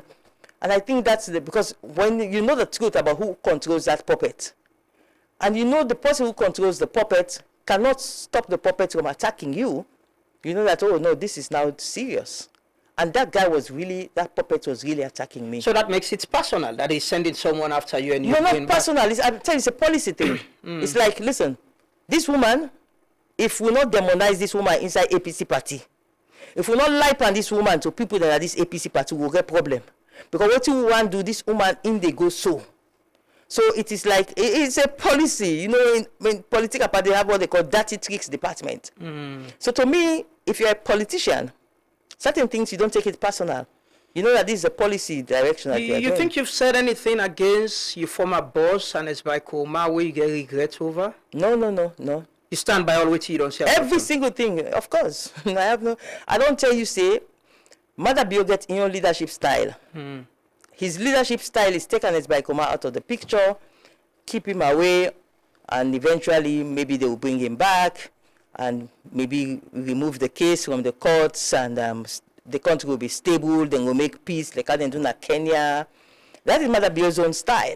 My own style would have been expose everything, let the public know everything, and then if he's found guilty, pardon him, and then we'll make peace. But we have different leadership styles. You consider former President Koroma as an influential person within the APC party. You're in a comrade, right? Of course, a very senior comrade. He has served as the chairman and leader of the party. You consider him as influential person when they go lead up to election for elected flag bearer? There is absolutely no way Ernest Bai Koroma not will be influential at the APC till he die. He will be influential in the APC until he dies. But influence is given to you by God. You get my point? So now, if God say you would influence certain things, God would allow you to influence certain things. If God will give you that power for influence certain things, God say, but no, but you don't pass mark, not so. God will remove that influence there from you. I don't know if you get what I'm saying. So that's it. Yeah. You think, say, he'll be influential in the party selecting or electing who get for be flag bearer for 2028? I just answered that question. I don't know how to answer it again. No, we could answer with God in divine intervention. No. Make influential. Because I don't know. I'm a Christian, and in Christianity, everything you are taught is that now by God in power. I think even the Muslims, inshallah, everything now by God in power. Well, you say you'll be influential in the party until you die, right? Of course. So you think, say, influence gets any role for play in the election of Udagobi flag bearer 2028? If God agree, if God says so, then his influence would negate or add to. Because it depends. Influence can be negative, it can be positive. So if God say yes, me will give you that power. Because I tell you, say, when I did America, both school, Honorable Brian Bundu calls me and says to me, this man women call, we will left message and will answer machine. Because at that time, we don't know him. That message he left an answer machine for we. Both schools say, Honorable Brian Bundu say, this man will left that message. He's so powerful now, Matarodo self-knowledge him up front him. His exact words. So this was announced by Kroma in 2001. Very powerful, very popular. People that will get money pass him. Musa Suma will get money pass him. Far away. People that were strategic in politics, where he meets them in politics. The Seri Kamas, the editorials, he met them in politics. You get my point? He overcame them because of his Matarodo self-knowledge him up front, according to Bosco. So this is somebody who in 2001, God gave him power. God gave him. Now, we're now in 2026, which is 25 years later. God still gave him that power there. Only time and God will tell. Also, you stand presently in the APC party to a point that you and Ernest Koroma, we don't serve in that capacity, then you still believe, say, he'll be influential until death. Now the party, gonna get issues, you gonna get disagreements, if I could say. What in now you stand na the APC party presently? I don't know what you ask. Your status in your influence, especially where it's facts that let me tell is you, still powerful within the party. I'm also very powerful within the party. So now make a listen, make no mistake. This was between you and you are more powerful. But Amadu, you're not going to box roll me into I'm not going to box roll me into a dog. box to evaluate. First of all, that would only be determined by go to what is this gentleman named IGL. Let do survey. Yes, let Andrew do survey. Andrew will because I didn't get the skill set. Yeah, but you can see and say no. I won't know. What I know is I know I'm powerful. I know I am loved in the APC. I'm one of the most popular figures in the All People's Congress. This is the fact. You cannot take it from me. It's a blessing from God. I'm anointed inside the All People's Congress. Now, if you watch the amount of people that they gang up for fet me over the years, then so boku. You don't fight someone like that unless the person is anointed. So you see them, they create, then they keep fet me and they create people the way for sort of fiber Sylvia, for neutralize Sylvia in effect. But it hasn't worked. I am still one of the most popular women, one of the most loved women. Yesterday I was in Kailaung. Kailaung district chairman Imama died, the APC chairman for Kailaung, Imomi died. So I go on the 7 days. If you see the love for me from these are party stakeholders in the APC in Kailaung. Across Sierra Leone, I am loved. I am heavily loved within the All People's Congress. No mind, you know what you have to pay, what you have to be careful about. Don't pay attention to, because you can get 50 people, then put them on social media. Like for example, this morning, so say how will they talk? So write it on your Facebook page. If you go there now, you go meet some people there, then just they cost me no more, then just they cost me no more, then go there at the page, then go they write there now. See if you're a stupid woman, see if you're this woman, see if they just keep on writing. These are people who are sent to give an impression that does not exist. That is Sylvia not popular. Yeah, but you think everybody go like you? Of course not. But the majority loves me. The majority of APC people loves me. I mean, I tell you this for free. The vast majority of APC people. So then they give you edge and advantage for be flag bearer of APC? Everybody can have ambitions. You can have ambitions, and as a woman, when you step up with your ambitions, it gives a ripple effect, especially to the girl child coming up. It gives a ripple effect. And I am someone who elect not inside Salone, elect not overseas, elect not Guinea. Like this election at Guinea will just be so. The only woman where the general give permission for contest elections, I supported her during the election. Oh, okay, on your Facebook page. Yeah, more than that, in fact, I gave her whatever support. Now, I support women when they stand, because every time they stand up, it creates a ripple effect for our girls. But you know the to come support on. Yvonne. Oh. She's not worth my support. But she's a unfortunately. woman. It cannot be blind support. You have to look at someone, there are certain characteristics. I support her on things that, for example, recently, she was doing something where I know say this, that the correct thing they do, where they raise alarm, say, the way the body then they fall down the street, the amount of the body they pick up as a council, and you see that what she's saying makes sense. But people hear me, they try for mocker.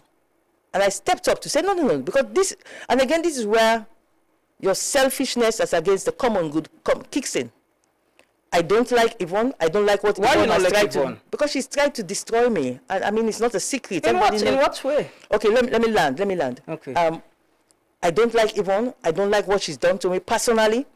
But when you look at the common good, which is the body then they fall down the street, and then they try for suppress, like saying a nonsense Yvonne they talk. Well, not a nonsense they talk. I stood up to support her because in that scenario, the common good is bigger than my selfish personal issue with Yvonne Akisoya. So I stood on my surprise, say, and Sylvia they support Yvonne, so I supported her because it was the right thing to do. The body that they fall down the street too much, the woman they talk the correct thing, or they can't begin tell we say let the woman go do autopsy. Who's kind of nonsense this? So I supported her. There are things again, recently, she appointed someone as chief counselor at the council. Well, she and the council, they appointed, and the person appointed is a woman. Other councils, them, like a Kenema, they get chief counselor. Other side, they get chief, but because this one a woman, I don't want bully her. I said, no. So I stood up again, and I supported her. But I don't support blindly. And especially somebody who you know goes out of their way to try to destroy you, like Yvonne tried. How will Yvonne try If to... they will go to ChatGPT, right, and say, how did Yvonne Akisoya try to... No, people when they listen now, they could understand, they could know. It is a it long... personal? It is... I don't know. You know, I think they fool Yvonne. They misled her that she can take me on and bring me down. She was misled. Because if me can a community of people, and I meet somebody where me ain't come out from a same background, a smaller background than that big community there. I meet that person, they're already in place. Then I find out, say, the other people that are already in that community, then seem for they go after this person, where me ain't get the same background. So God, I need to join them for go after that person there. I must think to myself, say, this lady, where them busy they attack this lady so. Is it possible that then they attack her because of the attributes that we get where we own background get? That would have been my thought. What he even do is, she comes in and she thinks that, oh, okay, her perception is they not like Sylvia and her APC, so I can replace Sylvia. She thinks it's that easy. So she comes in and she starts doing her manipulations, she starts doing things, starts lying about me. Is this a fight between you and him? Is it that you think that she's fighting you? She's always fought me since he came. This is not a lady where when I made the run me newspaper awareness times, I promoted her big time because we're from the same church. We're from the same network. So whenever they send messages to me about she's doing this, getting runs, they didn't work, the marathon them for raise funds for Sierra Leone. Front page, I'll give Yvonne. That day London, I'll promote her big time. So there was nothing personal. She comes in to governance and politics, and she starts undermining me. The difference between me and her is I do not undermine people in the darkness. I don't play games. I don't go behind somebody's back and start lying about them. When you do me something, I say it up front. And that's what happened between us. I mean, they talk me on. Is it about you expecting her to pay homage, to come and say, I'm here and you need to recognize? Is it about recognition? If I recognize you as somebody who's been done the day before, is that the personal issue? Not really. Although when you put it that way, then that would not have been bad if you come and pay homage. And I don't know you said been the expect? No, not really. It not ever crossed my mind. But the way you put it, put and so, yeah, it's a possibility. She could have come and pay homage. You're quite right, because he meet me at the party. So like what he. So now then they make you think, say, no, you not can show respect to me. So no. Believe you me, pass like when you talk and so. Now it crossed my mind. Say yes, she could have done that. She never did, but she just came. Well, I've been getting relationship. Very good relationship. Because the woman feels able to replace me within the party. And you know one person for replace you? Not in the way she wants to do it. You don't demonize someone because you want to replace the person, so you demonize the person. Now, you know, all political parties, you have sectors. This, you know, this is this sector, and you want to replace the person in this sector, and so you say, okay, the best way for doing that, demonize them. When I demonize and then myself can rise. So basically, that's it. But you're doing the same to her. You making her, you... No, me not the lie. That's the difference between me and her. In the lie, me not the lie. But even it's not here, Doc. You're accusing her of lying. You got evidence to that? She did. She called me. I mean, okay, you know what? You're quite correct. She's not here. And we might take this conversation into a realm where she's not around. Exactly, so to defend herself and all of that. But she already knows that, I mean, it's an open secret. It is out there. I shared what she lied about. It's out there on the... On a close community, don't ever try... You say when I go to the same church, when I don't ever try for resolve this? She believes she can replace me. And you don't want to be replaced? Not in the way she wants to do it. But it's politics. You're fighting for it. Well, I know. Politics is a contact sport. So that's it. So she comes in, she thinks she can replace me. And I look at her sometimes. I can just look at her smile, you know. She has a personal assistant who can send message to me. If you say you're tough, we don't shoot you in a corner. You know, she has this personal assistant who sends me this message. And I read his messages and I just laugh sometimes. I look at her and I smile because the journey I have traveled, the experience I have, the relationships I have built, it's not something that dissolves. But this is family, like you say, when I get close relationship, right? In politics, because it's a contact sport, and because for some people politics is a do or die affair, they forget about the family aspect. Politics is politics. And family don't try for resolve una. When somebody believes, say, then he able to shoot somebody in the side and take over the space where the person dey. That person is not interested for resolve because the person believes saying so tough.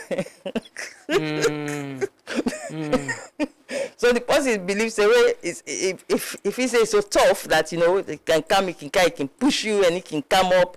So somebody like that doesn't want to reconcile. You consider Yvonne as a strong contender for the flag bearer? Astagfirullah. Why not? She's a jokey depan. Why? Your sister don't commend them. Your sister Fatima Bio publicly, you know, commend them for coming out. Now very big support that they yeah. That they don't come up being joke. For first lady come out and say, yeah, this is good, you're doing this and all of that. It means there are people who are watching and appreciating that she's coming out. You still think say she's a joke? No. You don't consider her as a strong contender? A non-starter. She's a non-starter. She won election twice. In Freetown? Yeah. If I let me tell you, you know what? A lot of you people, you don't look at statistics. Yvonne get the lowest ever percentage. Wait, listen, let me land. Don't cut me off. The lowest ever percentage where any mayor of Freetown don't ever get na Yvonne Akisoya get her. Now, Freetown na APC base. Now, like you give symbol to somebody for contest for mayor na Kenema. Now, SLPP they win. Freetown, we dress broomstick. We put our gear symbol. We go contest for mayor of Freetown. The broomstick they win. So don't tell me say. Well, at least she's contested public election twice and listen, experience. Let's put the RRF forms. Once we get experience, RRF form not the lost nine. But by election, even don't contest two, we win. You know, you don't contest public election. My dear, broomstick, you dress and red, you get a symbol. It's the win mayor of Freetown for APC. So don't tell me about Yvonne non-contest to tell you tough election. No, I just want to. It was a tough election. You get Gentry contest against her. Gentry is also popular. Listen. No, but you say it means she campaigned and won an election. You don't contest election, you win. Donald Trump did not contest any election. No, I'm asking you, not to Donald Trump. Donald Trump did not contest any election before he win landslide in America. So you don't need to contest. That is a cheap. Listen, that's a cheap gimmick. Can we agree that everyone gets election experience than election experience?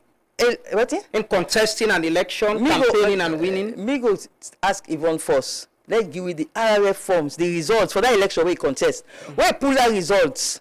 He say, okay, polling station this, that this number I get. Polling station that this number I get. Where pull the results? So you go tell me say you get electioneering experience. I beg dear, no talk on that topic. Now the technical thing they talk about. She doesn't have it. But waiting at the ask. Waiting I want ask. Waiting I want ask quickly. Boom tick. You get a red, you get a symbol. Yeah, can't contest. It a bit SLPP in a free tongue. This now you feel slighted that your sister openly First Lady Fatima Bio comments now in declaration.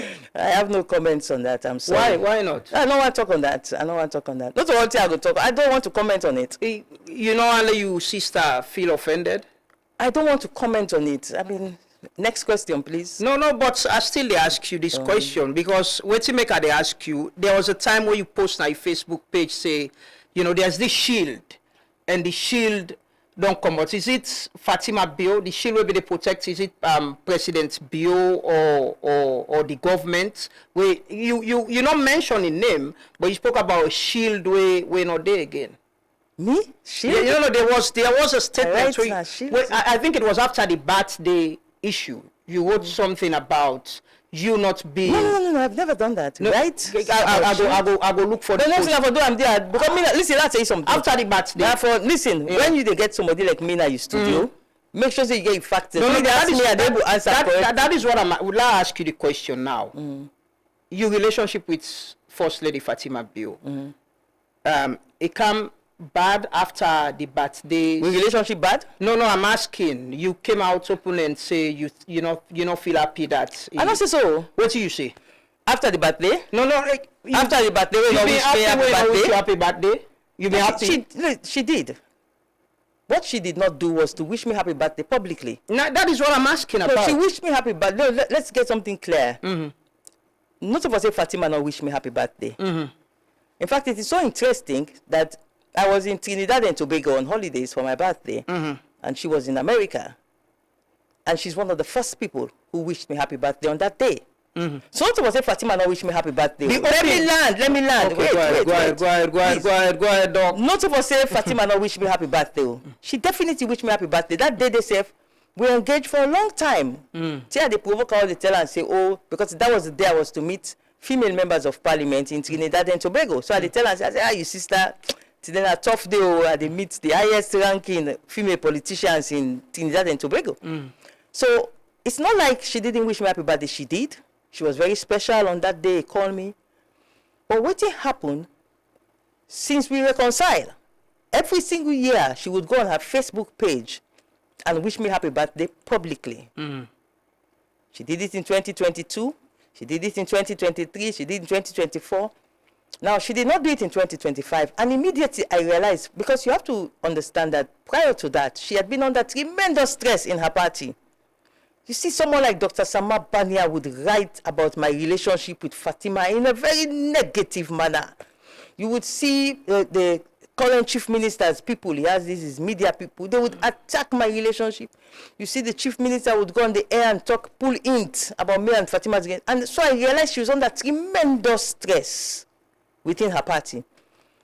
And so I realized that this Pekin, well, not a Pekin, I mean, I'm sorry, I'm being a first lady, but I have to be the big sister here and realize that she's under tremendous pressure from the SLPP for my sake.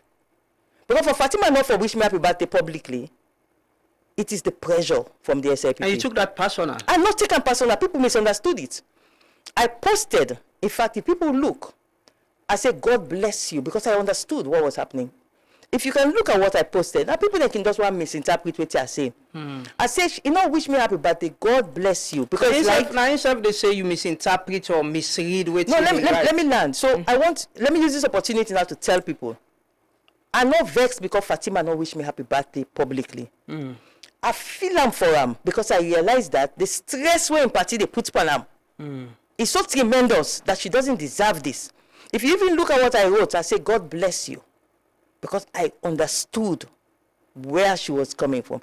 And for her to be under that type of stress, I mean, the kind of things they write, then they even put me, say, me the effect in marriage. Then they write articles, and they published it in a Nigerian-operated magazine. That's Sylvia Blyden, the great problem that the first lady and the president, their marriage. Imagine. So I said to myself, this lady doesn't deserve this type of pressure. And that's why I took a decision saying, you know what? let me back off and give her space so she can be free from this, because she was under pressure. That's the bottom line. But people understand. Relationship has politics. Una relationship, una sister. That type of pressure. You defended her publicly, like you. And I will continue to defend her. I will continue to defend her. She's my sister. Any Sarah sister, she needs defense. I've never involved in her politics, in her SLPP politics. But if I see any side say they want bully her or they want to do anything, I will defend her. She's my sister. But I have to keep off, because to make her SLPP people happy. Because she's under tremendous stress. I mean, if you see the kind of things they're writing about justice, they make me like, so powerful. That Fatima in life, which was not true. They painted me like I was this powerful person. Even to her marriage, and they put me inside the story, And I said to myself, this lady doesn't deserve this. What's in our relationship presently? She would always be my sister. But I can tell you something, like this morning. I went to Kailao yesterday. Honestly, I can't tell this early morning hours. I was really tired. I almost want to call you, beg you, say if we can cancel. That's it. The kind of people I don't watch this program. Exactly. So I was really tired. I rushed now this morning for tie me aid. I'm just giving you like a personal anecdote. Creole was a bit tired. As I tied the aid, the one thing that crossed my mind was Fatima. Why? If me and Fatima forgo some side, I can beg her and go tie me aid for me, because she's very good at tying her head. So at the time me aid this morning at the bathroom, I remember say, hey, bro, you miss your sister. Of course. It's like it crossed my mind, like na Fatima, you don't sing, but she don't tie this aid for you, because she would tie the hair for me. So this morning, I'm trying to tie my head, my mind gone to her, and I just smile. That's the relationship I have with her, somebody who would always be my younger sister. But I also have to understand that there are times you have to let someone go. If you really like somebody, you have to let the person go and give the person space. And that's what happened with me and her. For reach a stage where in party they so pressure them. That woman then put her under pressure. Then put her under pressure for my sake. Me, of course, myself in party, then put myself under pressure. They could not understand that two women can be friends, can be sisters outside of politics. So she was put under tremendous. I was also put under pressure. But me, of course, tower cat I didn't able to shake me. But she was put under tremendous pressure, and some of it became, like really, really unpleasant for her. So I just sorry for her and say, let me allow her to, and that's it. That's what happened. And you don't feel happy that he will publicly, comment on that Yvonne Akisoya and post? That was a political decision by Fatima. Me not make Fatima do am. Why? Why you think so? Well, you say Fatima want contest against somebody like me? So people want contest against somebody like me? No way. They go want somebody like Yvonne. So it's a strategic decision she did. She didn't. A lot of people say, "Oh, we do it for spite me." No, I don't think so. But you didn't feel happy. I'm not vexed by them per se. I understood why she did it. It's a political decision. It's a political strategy. As politicians, you have strategies. By going to do what she did on Yvonne's wall, she did you were clearly not expecting that. I wasn't surprised. It's a political strategy. So I wasn't surprised. What do you think about your sister wanting to be officially not confirmed that yet? We did for make that clear. For be flag bearer and lead the SLPP? Interestingly, until the time I stopped engaging her as closely as I used to do, we had never discussed that. That, oh, she's, so now I see this tremendous mobilization going on. I'm seeing unprecedented scenes of support for her. I don't know what the overall game plan is. I wish her well in whatever she's doing. You think it could be a formidable, candidate for the SLPP? You know her. You don't explain on her history. I don't know how to answer that question. Doc, answer how many how you want for answer? No, I don't know how to answer it. Honestly, I really don't know how to answer that question. You think say he go win election? He go win? Again, I don't know how to answer that question. Believe me, I don't, because To answer certain questions, there are certain indices that you should have at hand that would make you know. So I don't know how to answer that question. Yeah. What I know is Fatima loves Sierra Leone. Fatima definitely loves Sierra Leone. That's one I can tell you for free. Yeah, she loves Sierra Leone. She gets frustrated when things do not go as they are supposed to go. She visibly gets frustrated at that. She loves this country. And can be a good president? I don't know how to answer that question, honestly. And I have to be cautious here. I'm not a politician, so I have to be cautious here. I don't want to use words that You see, I'm as somebody who will win election for SLPP? Again, as I said, I don't know how to answer that question. If she becomes flag bearer, you go support her as your sister?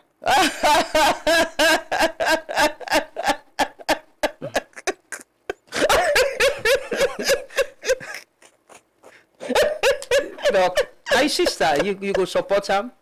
Oh gosh.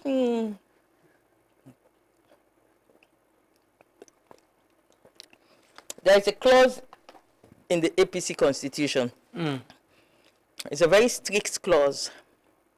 And it says, if you're a member of the APC and you support a candidate who is contesting against the APC, it is a grounds for your expulsion from the APC. So I think that answers that question. Yeah, but she's not contesting for a position in the APC. I'm asking you. No. Listen again. If you're a member of the APC and you support a candidate who is contesting against the APC. So, for example, let's say a councillor in my area is SLPP and is contesting against an APC councillor that I don't like. I feel that APC councillor, they not sober and not better.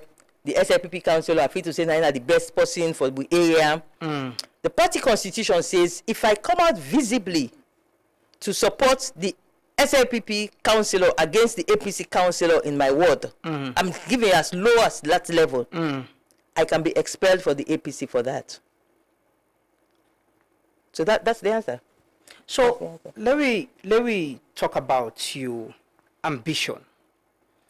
What you want on January 1st, you openly talk about what you the intend for do within the APC. You don't confirm now what you want run for, na flag bearer or na chairman. See, I'm happy you asked this question because it just displays how people really don't understand political party administration when it comes to seeking the symbol of a party. The APC for now, as I sit here, the APC has not invited any application for any position in the party. The rules and regulations of the party published under the 2022 constitution, the rules and regulations says that the IEMC, that's the Independent Electoral Management Committee, should tell the Secretary General to put out a notice stating when applications are opened for every position in the party that somebody wants to contest for, including the flag bearer position. The IEMC then sets the standards. That is why you see a lot of argument now going on about certain flag bearer aspirants, whether they are qualified or not qualified. Take Yvonne Akisoya, for example. To the best of my knowledge, when you go to there's something in Britain they call the Companies Act. When you go to the Companies Act, the register, you see the company that Yvonne Akisoya almost, I would say, not bankrupted, but ran to the ground. And her name is listed there, and her citizenship is listed there. It's online, free, you can check it. Yvonne Akisoya, British citizen. So as of now, Yvonne Akisoya, until she says otherwise, she's a British citizen. So it means she's a non-starter for the position of APC leader, because only a Sierra Leonean who is not a British citizen can contest for presidency, to be a flag bearer for APC party. You can be a dual citizen. And well, not in her own type of case. You cannot, I mean, the presidency is the highest seat. You cannot have dual loyalty. When decision come, we got to do it security, Britain or America, whether interest, America or Sierra Leone, Britain or Sierra Leone, whether interest with the Sikh. You don't want that. You want a presidency whose the only interest is Sierra Leone. So bottom line, as of now, for example, Ivan Akisola is a British citizen. The vetting committee of the party has to now bring to her notice that, oh, when we go online, we see this company where you register, you name whether you're a British citizen. Show we also you don't renounce your British citizenship. Come with your document where they show we say, if we make you flag bearer, then we go challenge we say, you're a British citizen. So until that is done, she cannot be called a flag bearer aspirant. Because they have not opened applications to examine the potential people who want to be flag bearers. But she announced an aspiration. But that just shows you the Dawn's level of her politically. But not only one, other people. It shows you the Dawn's level.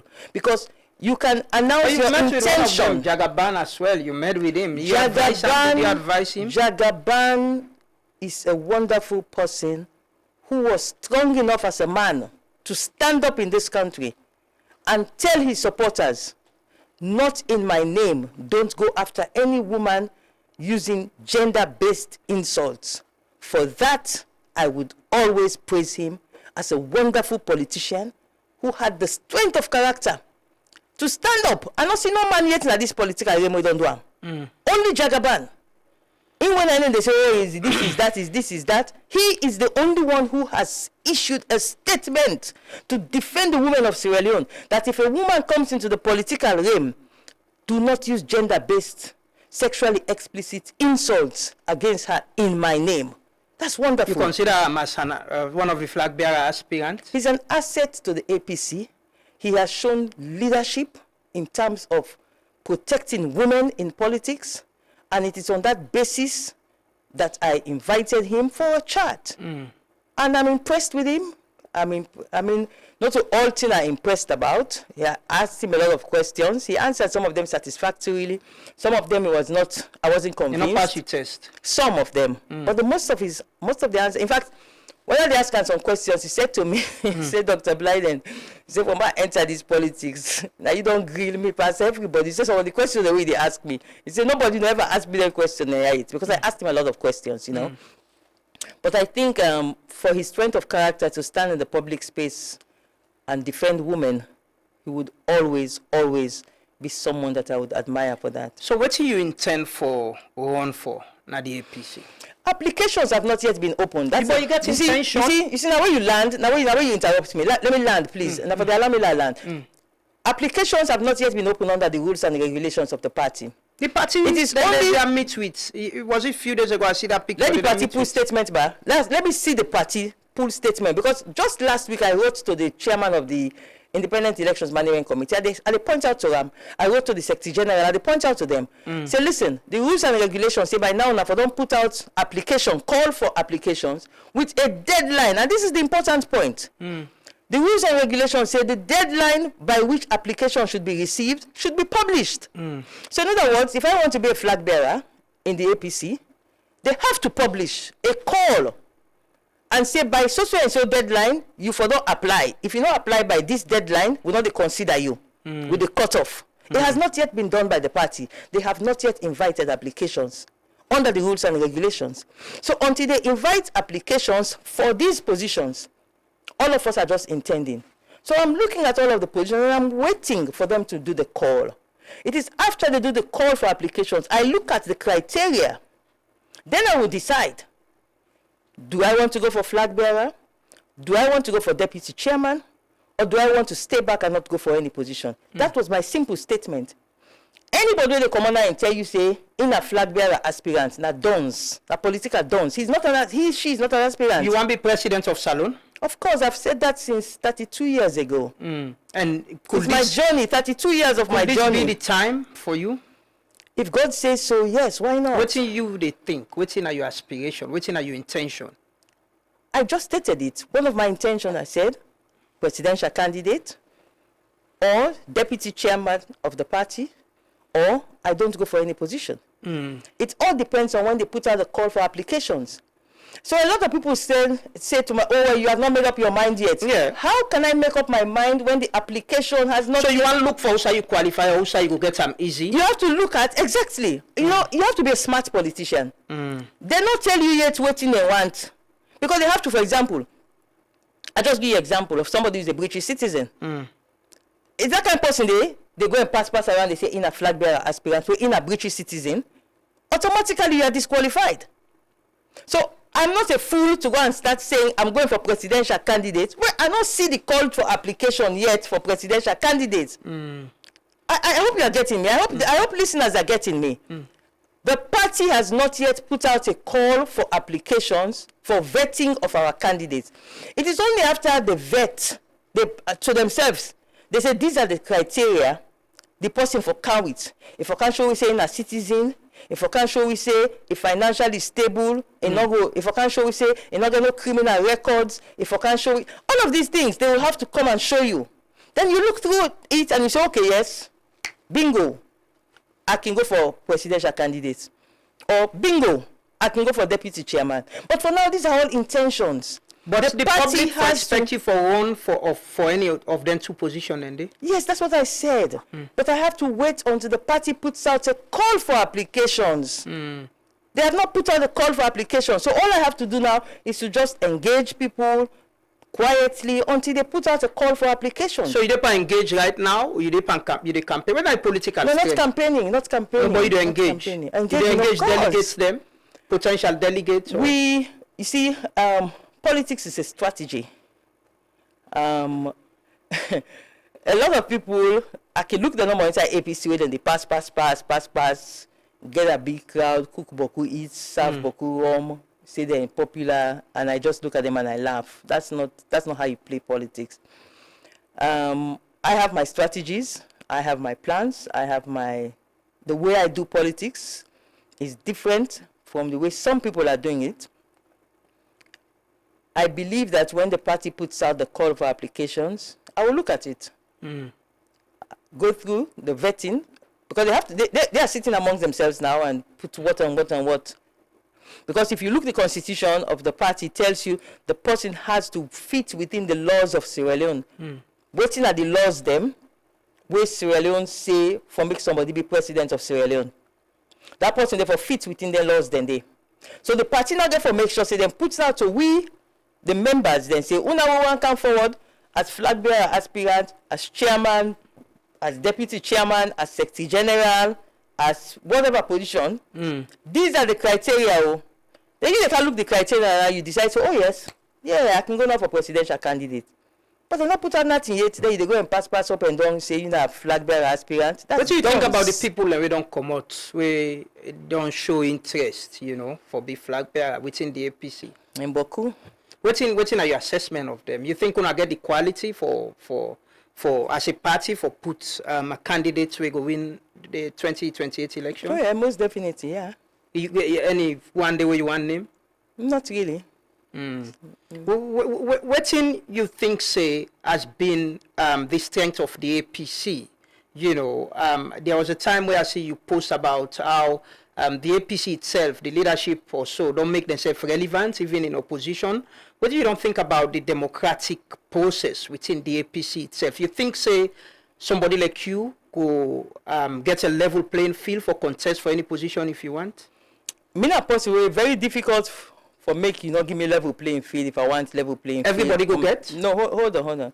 If I want level playing field under the current constitution, it go difficult for you for block me. What I can say is simple. The party is now the most attractive political party in Sierra Leone. APC attractive past SLPP by far. They compare yourself. The APC right now is the most attractive political party in Sierra Leone.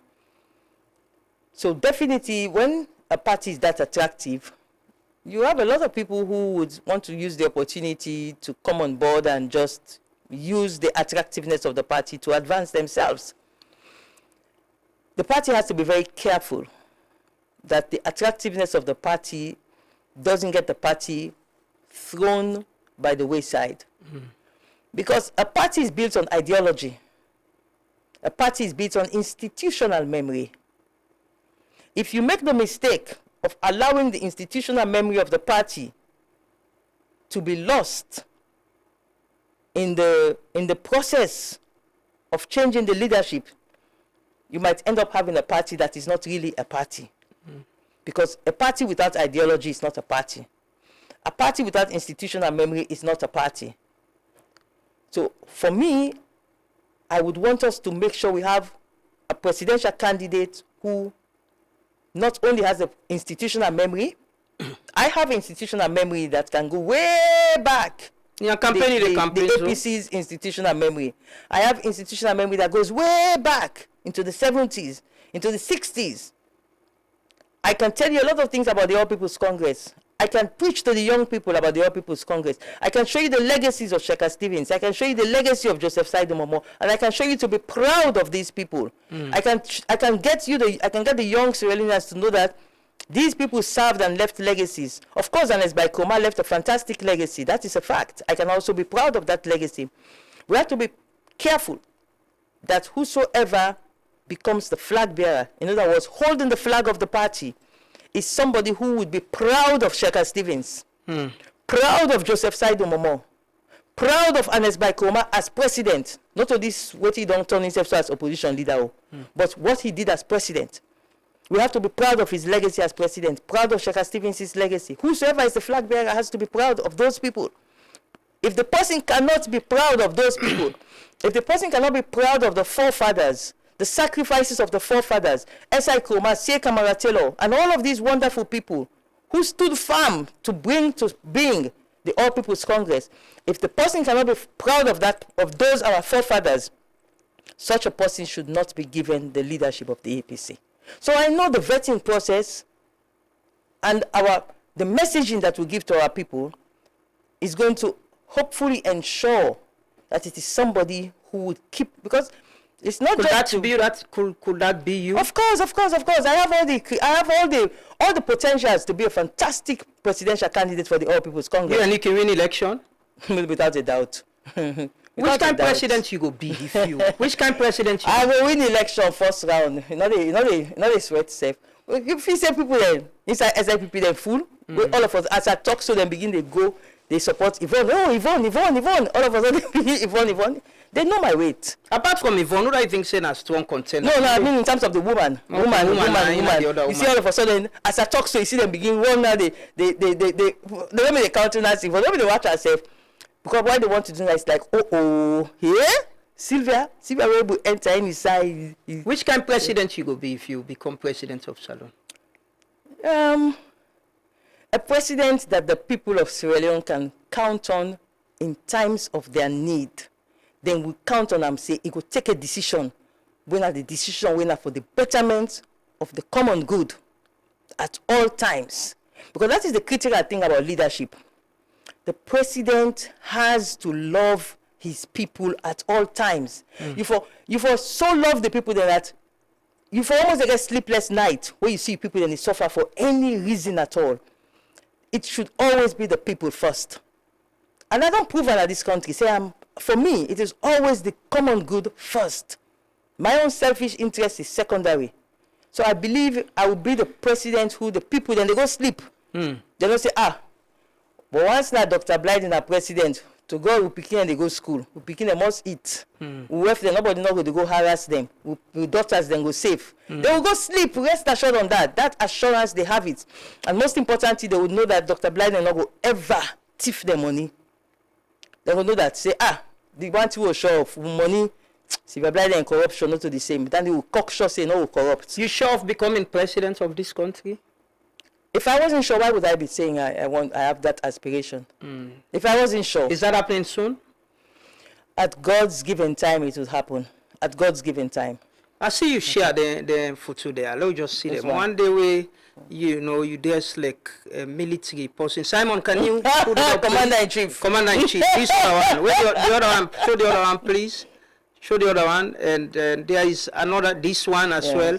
And this other one, I see you, is that hijab, the other one? I see you get this one. Oh yeah, this is preparing for the presidency? Now when are they run for calm this morning because that's why I just end this so, because I really wanted to come in dressed like this. It's a messaging I'm sending out.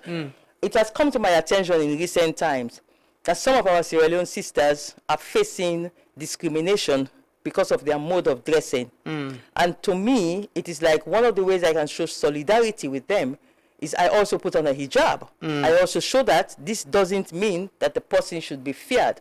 So for me, it's a messaging I'm sending out. Ever since it came to my attention, I've learned a lot in the last few days about the discrimination that Muslim women face. Some of them want to go do some courses, academic courses, and they're stopped from doing it because of the hijab. So for me, it's like a messaging that I did yesterday, making sure I put on a hijab. Okay. So it was like a message. The others are preparation Because for religious tolerance is something that I was born. I born a family where Fulatong family, me Blyden. I see you can go church now. Then they read the surah. They read Al-Fatiha of the my grandfather, my grand aunt. They know the Muslim religion in the same way they know the Christian religion. So I grew up being religious tolerant. I grew up understanding that I have to respect other people's religion, even though I am a Christian. So for me, at all points in time, religious tolerance is very, very important. It's one of the most cherished gifts that Sierra Leoneans have. So what I'm doing with the hijab and what I'm doing with a lot of what I do is to promote religious tolerance. And I will do that if I become president of Sierra Leone. The other one then, in preparation for the I show presidency. people and say I can be commander-in-chief. No, it's an AI. It's an AI. Photo, it's an artificial intelligence photo that is generated. You said the computer generates for me in the 5-star general and it generates. So you're a 5-star general? I mean a field marshal. So you talked earlier. You talked about former President Kumai influence in the APC. Will you accept his endorsement if he come out and endorse you, say for flag bearer? You will. If he loves the APC, honestly, if Anes Kumai loves the APC, he would endorse me as flag bearer. You go accept him. What do you mean accept? If somebody didn't endorse you, somebody didn't endorse you. No, but you said say I appreciate, I accept your endorsement, and will you? Yes, of course. I mean, anybody will really, when you examine my journey in the APC, when you examine what I fell out with certain people in the APC for, when you critically examine it, when you see how much I've been demonized, that puppet in Holland, then launch and me. I mean, there's nothing that boy did not say about me. Nothing he did not say about me. But today, not to meet him up so strong one, not to meet him up so popular one, not to meet him up so one of the most loved people in the All People's Congress, not me. So, at the end of the day, now God, now they adorn. As I tell somebody the other day, God not already decided who the president in 2028. It's been ordained. We just waste time in the physical, but spiritually, whosoever they be president in 2028, it has been ordained already. So we waste our time in the physical, fighting for, struggling to emerge, but the person has been ordained already. You party see and welcome back former Vice President Sam Sumana, and there is this issue with the former presidential candidate Dr. Samura Kamara still talking about electoral justice and all of that. You think say the party are able to resolve internal issues for contest as a united force the 2028 election? One of the things I put in my, I was made the secretary to a committee that was set up when we lost the 2018 elections. I called it the 9-man committee for find out why we lost the elections. And one of the things that I said is that we have to strengthen the party ideology. What do I mean by strengthen the party ideology? We have to make sure our young people understand what the ideologies are across the board, so that when differences emerge, personality differences, because a lot of these differences are personality differences, very few of them are actual policy differences. But when differences emerge within the party's hierarchy, it would not affect the party's base. It would not affect the grassroots, because they would have their APC ideology, and they will not be following individuals, but they will be following an ideology of the APC. So that is one thing we have to work on, to strengthen the ideology, especially amongst our young people, because they are the majority, the bulk of the party membership. But having said that, I can tell you for now that the party's base is intact. I not see anything yet we're able to shake the party in base right now. What did Samora Kamara They cannot shake aspect it. of it? They cannot shake it. You think, say, they should cannot reconcile with him as a party? No, but of course. Samora Kamara, in fact, what Samora Kamara is doing with electoral justice, Samora Kamara is very smart. He's keeping hope alive. He's keeping hope alive in the party. When you look at this, because initially, when you look at it from a superficial point of view, you know they see what Samora Kamara they do. But when you look at it like myself as an experienced political analyst, I know see what Samora Kamara they do for the All People's Congress right now, it's a wonderful thing. He's keeping hope alive. Every single day our people wake up with the hope. The hope. We know what he actually is saying to them might not be kosher. But in the process of doing it, he's doing tremendously well for the APC. He's keeping the APCs. So a lot of people are seeing it from a superficial point of view, like for say, oh, the party scatter, then why so they so, then why so they so. No. We will sabi look politics. We will sabi watch political draft board. We know say what in Samora Kamara they do is very, very good for the APC. And when the time comes, all things will come out fine. The draft board, you know, like when they play draft, when they set the seed they all. When you ready for do that bentail, pop. When the time they reach, they see what in Samora Kamara they set. When they do the bentail, politically, you would understand the game that he's playing. But for now, from a superficial level, you cannot see what he's doing. But when you look deep, you know that what in Samora Kamara they do is a brilliant strategist. What if you feel offended and say, no, they've not supported me, the party be non-pull as leader, I go and form my own party? It will not happen. It will not happen. What do you think about Sam Sumana coming back to the APC? It's a great thing. It's one of the recommendations I made in my 9-man report that we have to bring him back. I said if he's willing to come back, we have to bring him back. And he was willing to come back. He's been brought back. It's a great thing. What do you think about women leadership, women flag bearer, or a running mate na the tickets? I had Zainab Bangura, Isidon Musa, you've been there, so he talk about the party they need for show within the structure force, so they're ready for accept women them. Either a chairman or vice chairman, before they begin to talk about making them flag bearer or running mates. You think that is going to happen in this coming election? I'm not to understand the question. So I'm asking, what do you think? You think, say, in this coming election, there is a time for get a woman flag bearer or a running mate na the two major political parties, or the APC, if you wish for talk, because I don't think there would ever be a time that is not right for a woman to lead, because since the days of Queen Mansariko, to the days of Paramount Chief Queen Madam Yoko, we have shown that in this Mano River sub-region, we have women with the capacity to lead. And women have led. They've not only led as administrative leaders, they have led as warriors. The history is there. Women have led Sierra Leone. Women have led the Mano River Union. So women leadership is not a question. It would never be the question. The question would be, is there the competent woman now who we can entrust Sierra Leone to? That's the question. But can women lead?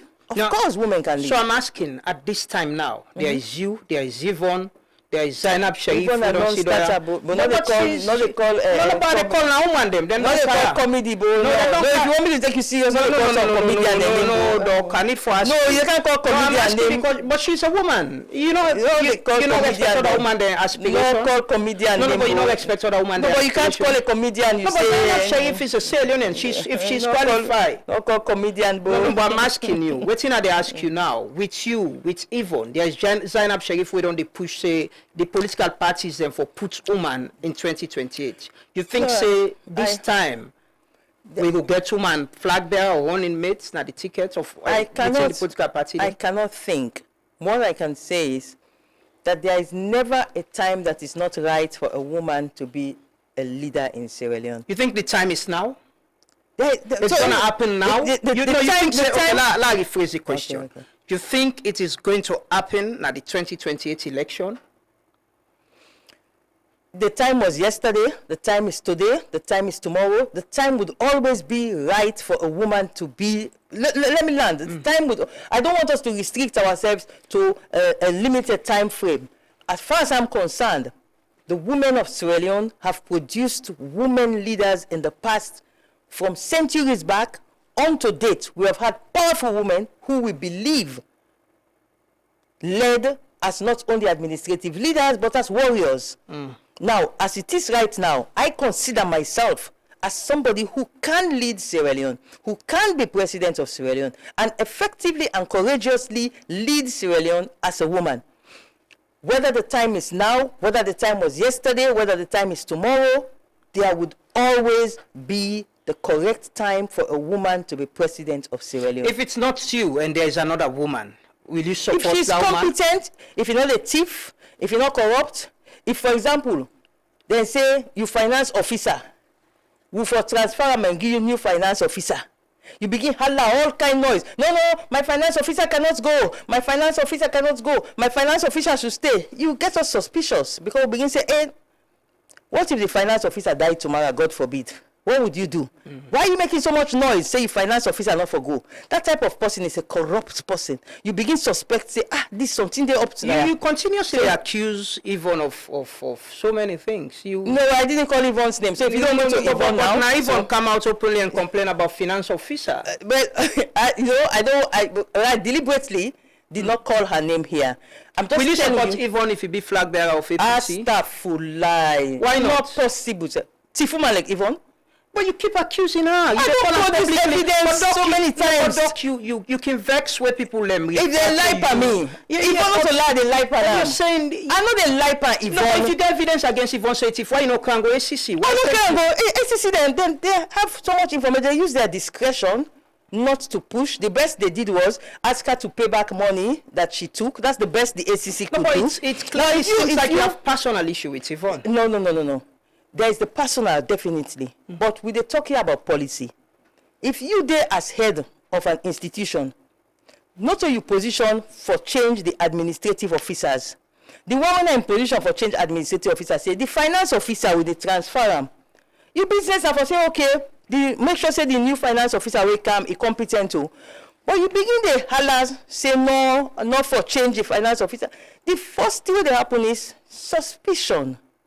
Because common sense will tell you that if the finance officer died tomorrow, God forbid, are you telling me everything will come to a standstill? No. Is it if it's not you, it's no one else? There's no other woman where you get the competence for lead. No, I did not say that. I'm asking. No, I didn't say that. No, I'm asking if. But I didn't say that. You are saying I'm not saying you said. I'm asking if it's not you. Of course not. Of course not. I mean, I would never say that. I'm saying if she don't say she don't. So say you. No. But you need to clarify. I'm not going to talk about. But you said it here.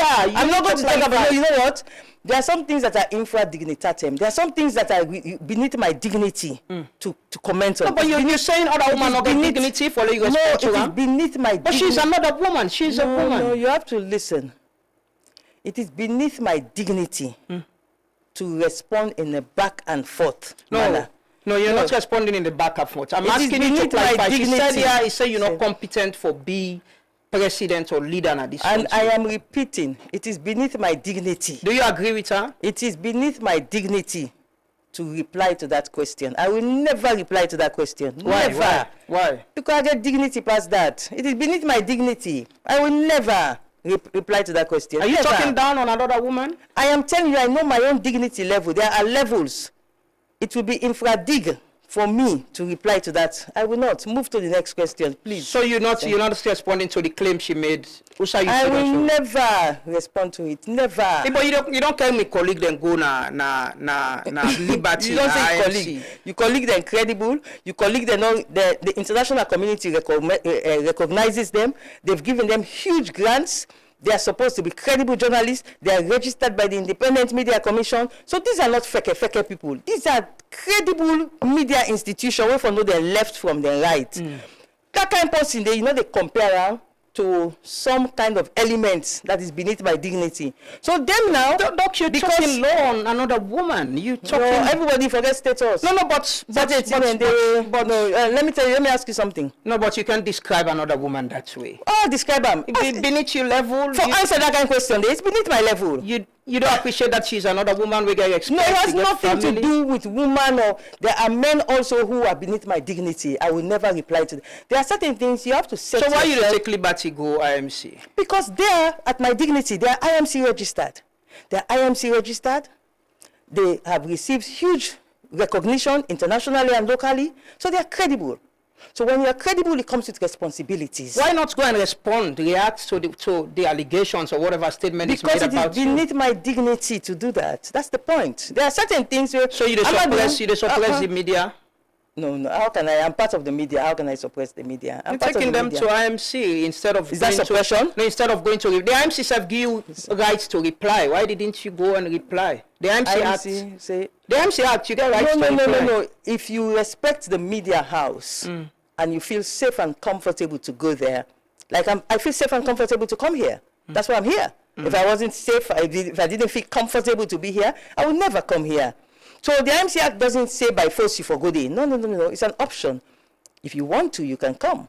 But if you don't feel comfortable, you think that they are aggressive or they're abrasive, you will not go there. Those ladies cannot be aggressive to you. I say if you feel that way, you have the option. We're speaking here from an academic point of view. From an academic point of view, you have the right to reply, or you can say, no, I don't feel comfortable. I'm not going to reply.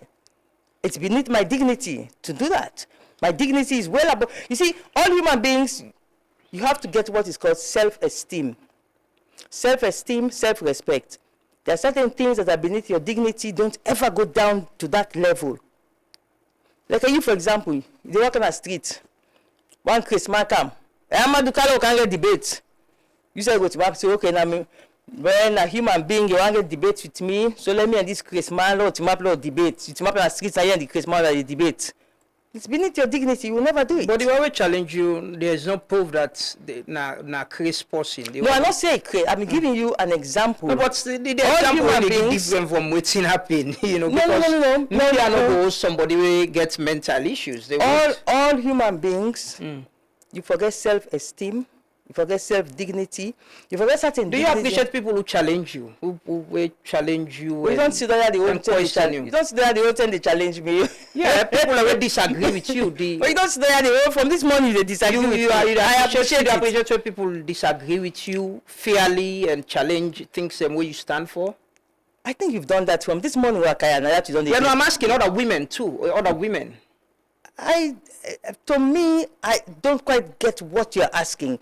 Do I appreciate people challenging me? It's different from asking me about other women. No, I'm asking if other women challenge you, disagree with you. You appreciate, say yes, the space should be there, there are women, or you think, say no, it should be you.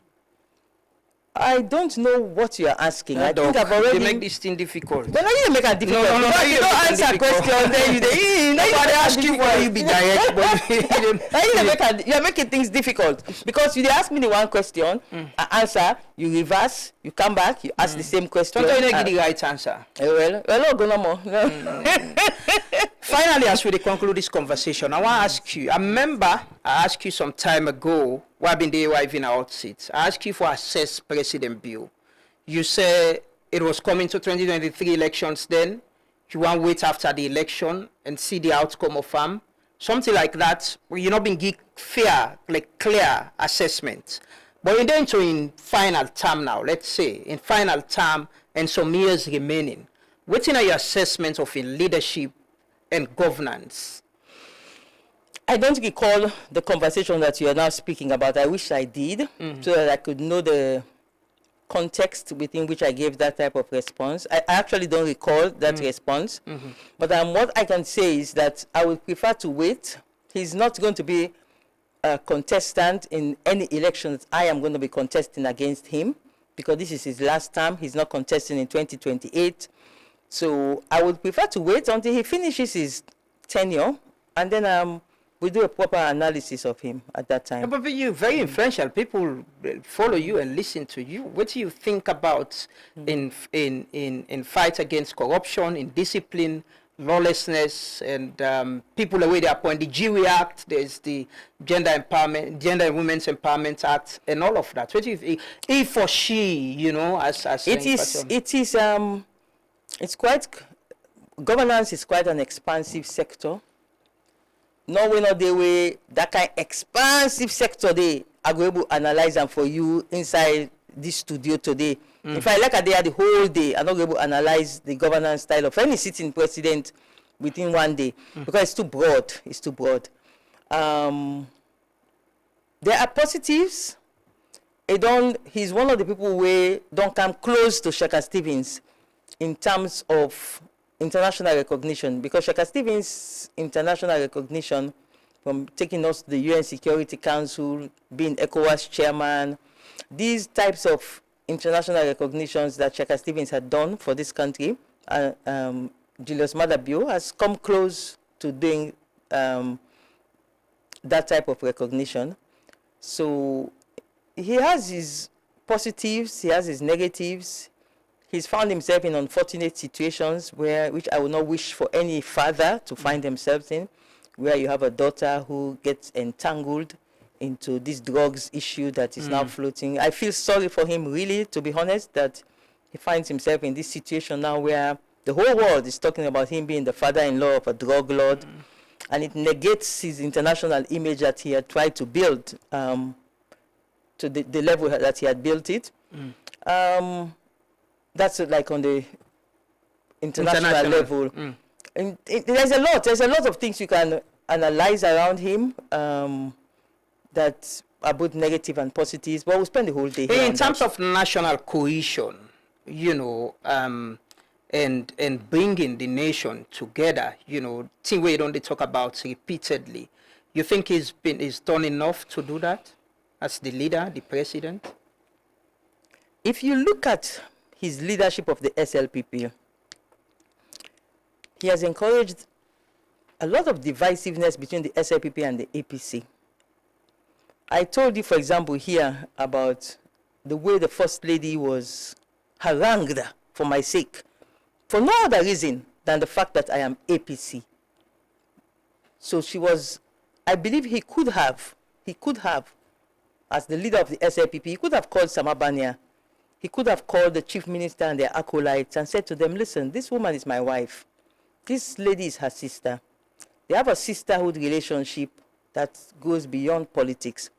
So Lord not allow this SLPP, APC bitterness for affect my wife in relationship with his sister. He could have done that. I don't believe he did. And because he didn't, I think when historians will be looking back at this period, that will be one of the things that they will see on him as a lapse. That he could have said, the relationship between Sylvia and Fatima is a good one where this country can point at for, say, cross-party friendship can happen, because these two women are Fatima will die for an SLPP. Fatima is SLPP, 100% SLPP for Fatima. She's 100% in love with her SLPP. It's the same way with me. I don't compromise when it comes to APC. She knows that. Everybody knows that. But we were able to have a good friendship until Samabania, chief minister, and all of these people started attacking our friendship. I believe that Julius Maada Bio, as leader of the SLPP, could have stepped in. He could have stepped in. He could have called Samabania. Say, but the way they attack me with, because of his friendship with this APC lady, I don't think say correct too. He could have called the other SLPP people, attacking his wife for my sake. Because the only reason when they attack, they say me na APC, that's the only reason they were attacking. So I think that is one of the negatives that is going to show that he wasn't a unifier. Because he's the leader of the party. He could have led the SLPP in a direction where Fatima would not be so intimidated that she cannot wish me happy birthday. You get my point? Yeah. So to my mind, he missed the boat. He missed out on an opportunity to show that he's... I'm not blaming him for what the SLPP, Samabani and others were doing, but I'm blaming him for not showing leadership, stepping up to the plate and saying to them, no, as SLPP, we're supposed to be the party we will get, because I think their slogan is unity, something like that. One people, one country. No, they have something as a motto that's under there. It says unity. That's why the newspaper is called Unity now. Unity newspaper. So he could have said to them, But this is an opportunity for us to show that SLPP na the real unity. But they missed that. At a national scale, you thinking appointments, of people from across the divide, young people in governance, you think he's done well with that, women as well? I would have to look at the statistics to be able to know whether he has, the statistics is what I would look at to be able to really look, to do a comparison about, because it's not just appointing young people, it's appointing young people who would be able to influence in such a manner that the young people feel a part and parcel, not just the young celebrities. Because that's the mistake a lot of people do. When you are appointed as a young person into governance, you go for the celebrities who are young, and you associate yourself with the celebrities who are young. But when you look at, for example, the Kush crisis in the country now, it affects mostly young people. Mostly young people. The ones who are dying on the streets, these are all young people. So when you appoint young people into office, it has to reflect in the policies in terms of, are the young people protected from drugs? Are the young, so to my mind, it's not just appointing a young person who will come and tell you that, oh, I'm with Idris Elba, I'm with Kai Kamara, I'm with this, there's young, you need to, the young people should be able to show you, like Sylvia Blyden was able to show the people of this country in 2001, 2002, that young people put the guns down, take up the ballots, and I influenced this country for young people to know that you can enter politics. So there should be something that you can show. You equate President Bio to former President Kuma as one of the good leaders they would get? At the end of his tenure, would evaluate him. You mentioned Ernest Kumana, one of the best leaders, even when he didn't have power then. It's a fact. It's a fact. So you President Ernest by Kuma, because... or because you work with him directly? No.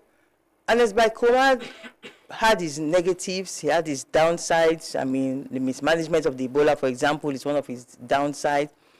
But overall, now on hindsight, you look at it and you can definitely say Ernest Bai Koroma was a good leader. In fact, he was a great leader. He was a great president when he was president of Sierra Leone.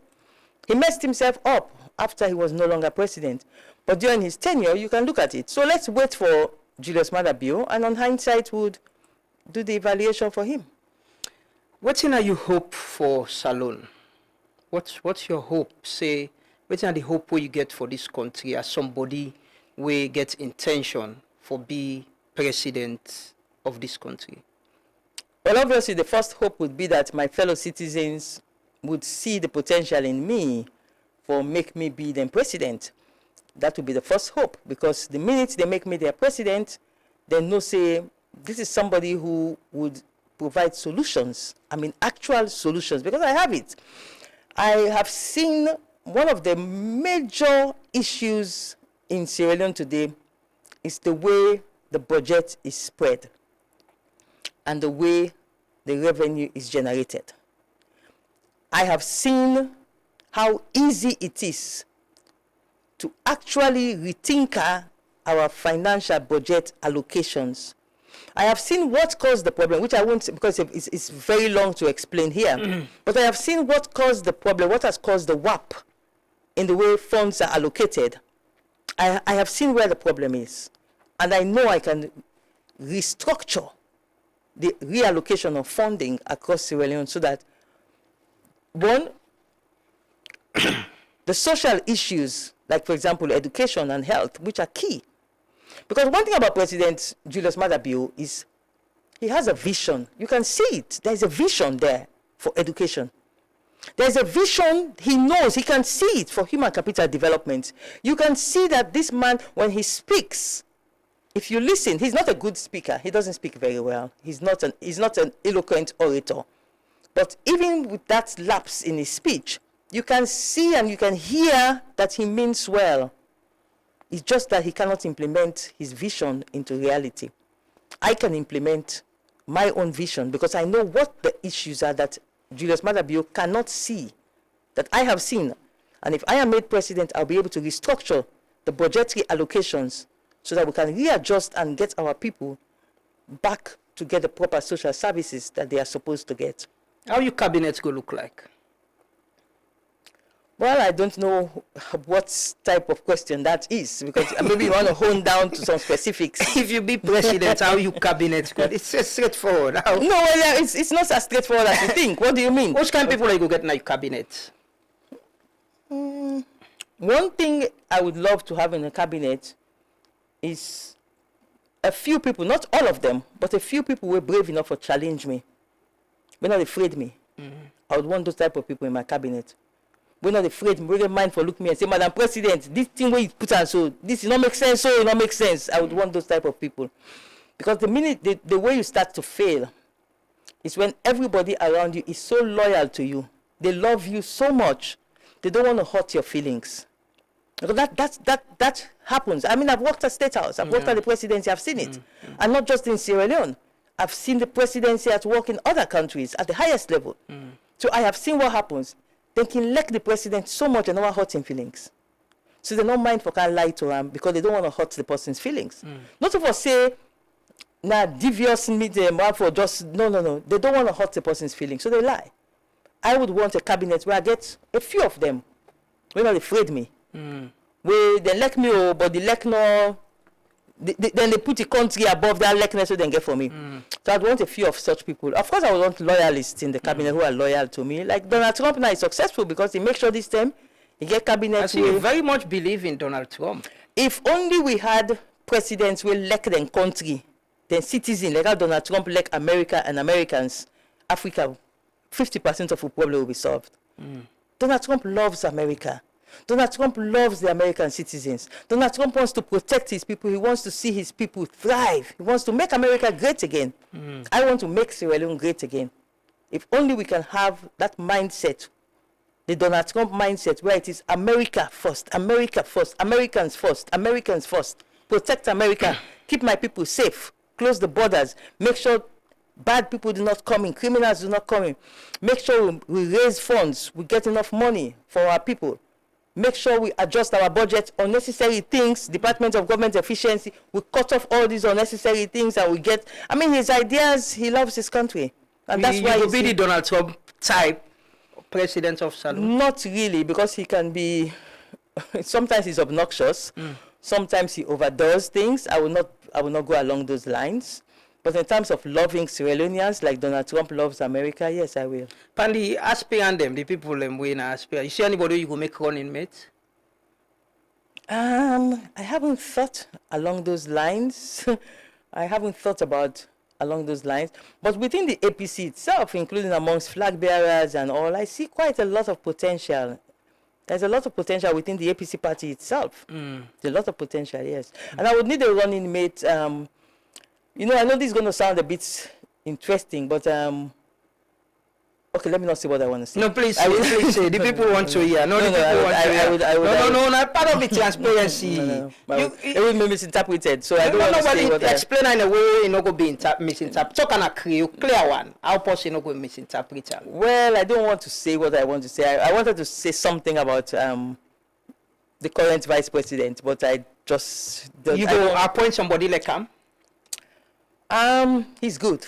Let me put it this way. I don't want to go further. Is that an endorsement? Well, you see, that's why I don't want. So what's not the quality where you get what you look for in other flag bearer or running mate? I don't want to go further. Because I don't want to be misinterpreted. I wanted to say something about him, I want to say something about him, but it could be misinterpreted. So what's the quality we get? You say good. What's you look for in other person where you go and make you? I don't want to go further. Trust me. I don't want, because this line, this line might go down to some other elements that you might want to, because I mean that's like the positives. You might then want to say, well, give me the negatives of the current vice president, and I would not want to go down there.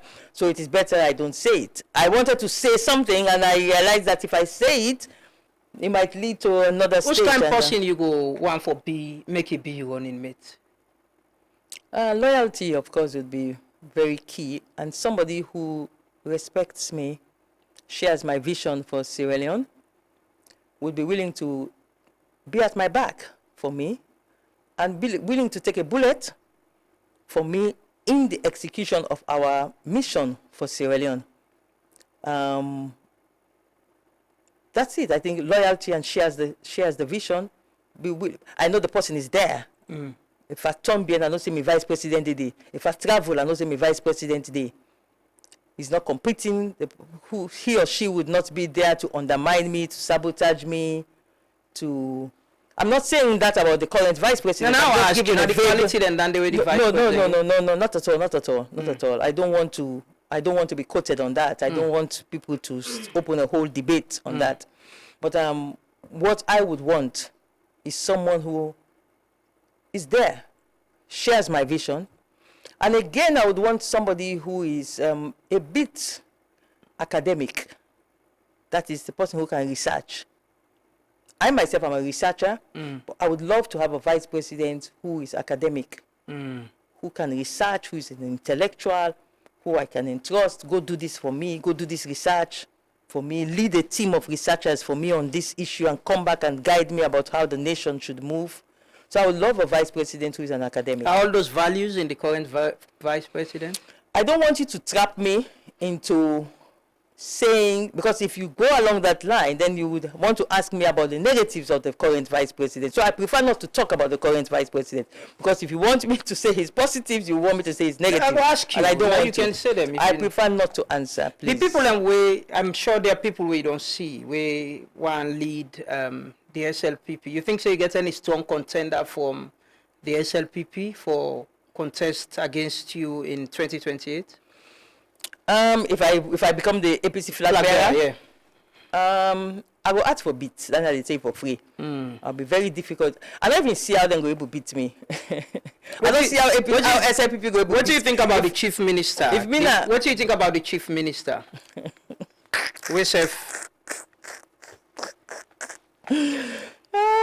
No comments. Who do you think say na the person way na strong contender na SLPP? If you be flag bearer, we go contest against you. Now 2028. SLPP has a lot of strong people. They have a lot of strong people who are long term in the game of politics. You know, you have a lot of strong contenders who are experienced. Then they boku who are experienced, who will give us a run for our money. But to God, they know beat we. Not possible. I know SLPP not able to beat APC with Sylvia Blyden as flag bearer. SLPP not stand a chance. If it's not you. But there are other strong contenders. There are other strong people in the APC. And the APC right now, as I said, our base is strong. The base is strong. The grassroots support is there. They just need to have an administrative structure where not go lost with RRF forms them. An administrative structure where not go sell game. An administrative structure who would ensure the people not go to happen a line for votes, only for make the votes disappear. An administrative structure where go understand how for play politics within the rule of the law. For example, what are the powers of the president? And if the president gets certain powers, when the president will exercise the powers, how do we as the opposition checkmate him without disadvantaging our people? For example, the census of 2021, it was 2021 or 2020, the census, the midterm census. Yeah, it was. We disadvantaged our people because we were not smart enough to know that the president has presidential powers, and the president was exercising his presidential powers. We were not smart enough to know how to checkmate, which is tell our people until they want count. They want count, una commodity and count to that, then go count them gains. That's the strategy which they have used. They want to count, and then count. So how do you checkmate a president who is exercising his presidential authority without disadvantaging your people? That's what APC needs. APC needs people who can think on their feet, smart people, savvy, because not of us just get the base intact, which we have. Our base is intact. Across Sierra Leone, the APC base is intact. But the leadership, the administrative vehicle that can think on its feet is what we lacked. That caused us to lose the elections in the way we lost them. Finally, Doc, what's your projection of 2028? How you can predict elections? You don't say APC they win, right? Is it the APC going to win the 2028 election? The APC should have won the 2023 elections, but we lost it because of cell game, because of manipulations. I don't know, but it is very obvious that if you have a political party, I just tell you, say, the night before Christina Top announced results in 2012, I was with Anes Baikoma at the lodge, and we knew from the information from our reforms that we had won the elections.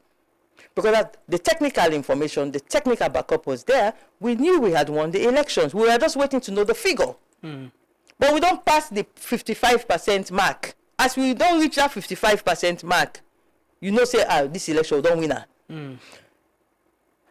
If, with all our chances to have won 2023 elections, they will not be able to know the results. For one district safe, it shows you that my prediction, which was based on technical competency of the APC, because my prediction was based on an assumption that the party would be technically competent enough to have all these structures in place. So, can I predict now for 2028? No. Why? Because I don't know the party in technical structure, what we will get for 2028, which is one of the reasons why I'm saying the options I'm looking at is either the leader of the party, that is the presidential candidate, or the deputy chairman of the party. I don't want to go for chairman because there are certain people going for chairman who I think will be more competent as chairman. So now with you, no more APC will be sure of winning 2028, either as deputy chairman or flag bearer. No, I'm asking, I'm not saying that's what you say. No, I'm not saying that. No, I'm not saying that's what you say. So I don't answer, you say no, not so, not so I say. So, I mean, you interrupted to ask that, and I'm saying no, I'm not saying that.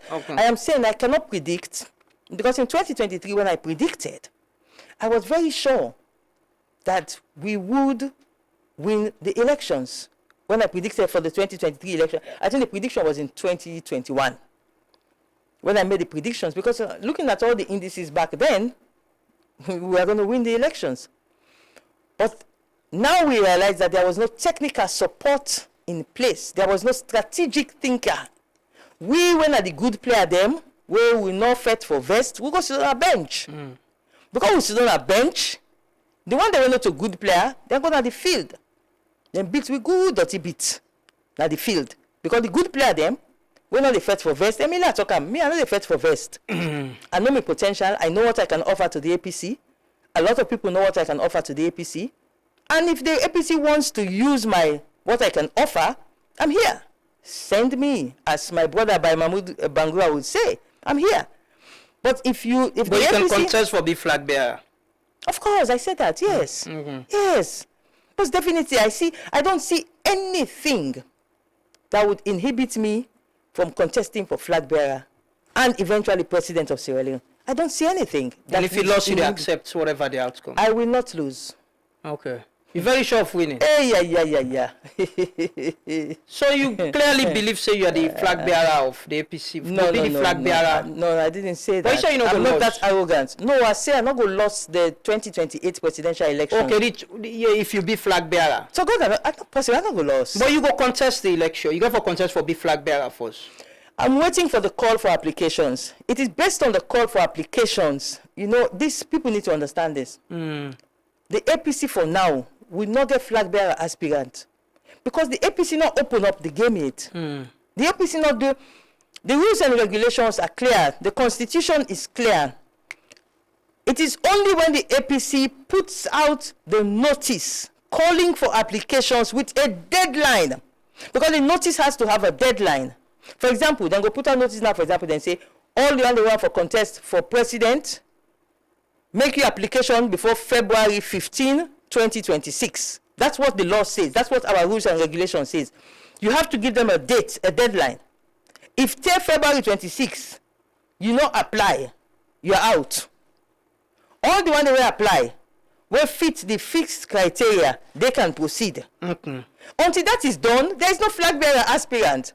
So if you meet the criteria and you decide, I will meet the criteria, and you decide for be flag bearer, you sure say you decide for contest. You sure say you go win within the party and go be the party in flag bearer. No, that would be arrogant of me to say I sure say I go win, because there are quite a lot of competent people them, just like myself, who would including be contesting. Me not the country one, or the country one. Okay. Don't they can't even on social media, no, they can't even. Me, I know the countenance as if when I'm talking about real flag bearer people, the ones I will be up against, I know they can't even save.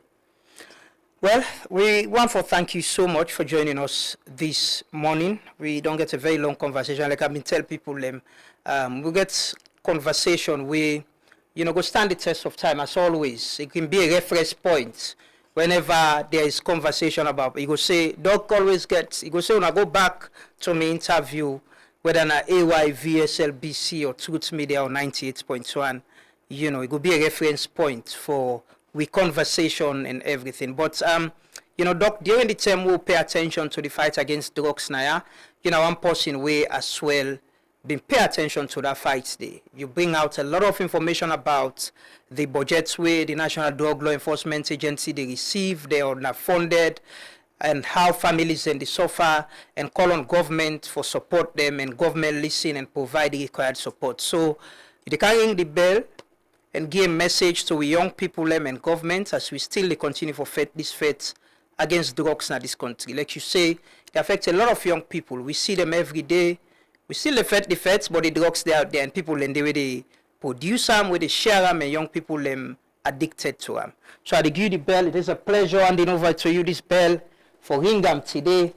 Maybe sometime the next week and as presidential candidate. How does it work? No, just like I did. Yeah.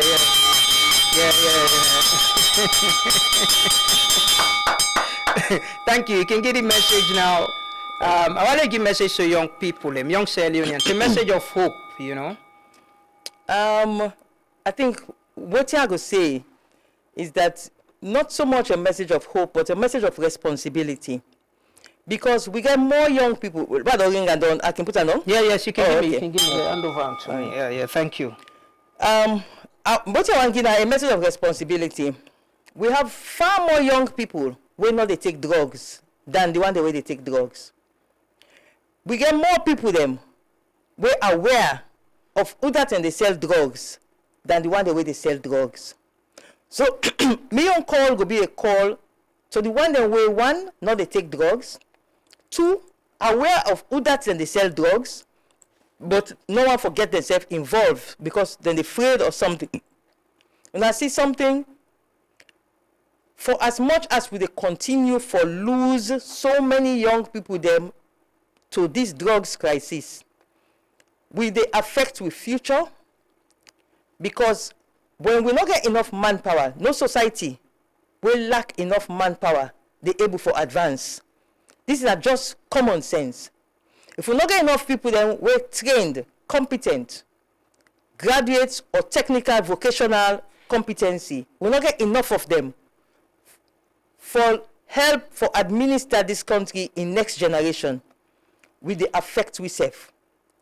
If we continue to allow people them way then so addicted to drugs that they need for the thief and need for commit crimes so that they can raise money for settle their addiction, then we also not fair to we self. So my own call today will be a call for responsibility. Every single one of we will not they take drugs. We boku pass the one way they take drugs by far.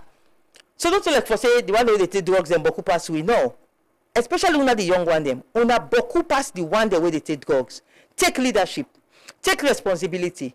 Not fit to say you too small or that you grouping inside you there, you neighborhood inside you there, you too insignificant. No. Create a group, a pressure group in your society. Create a pressure group in your community where you work free of charge that for raise awareness and for report the one way they sell drugs and for also raise awareness amongst the one way they take drugs. Not wait for money.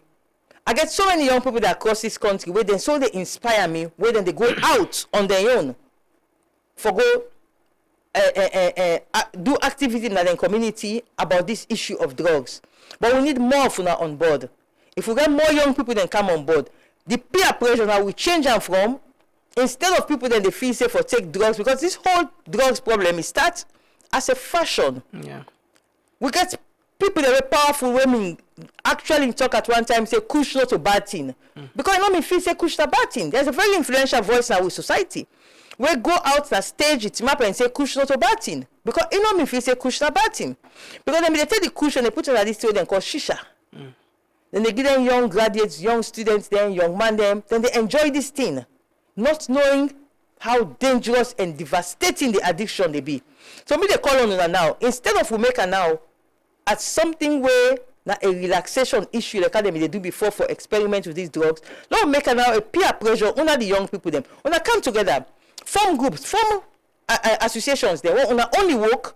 Now for make sure say the one them will not begin take drugs yet.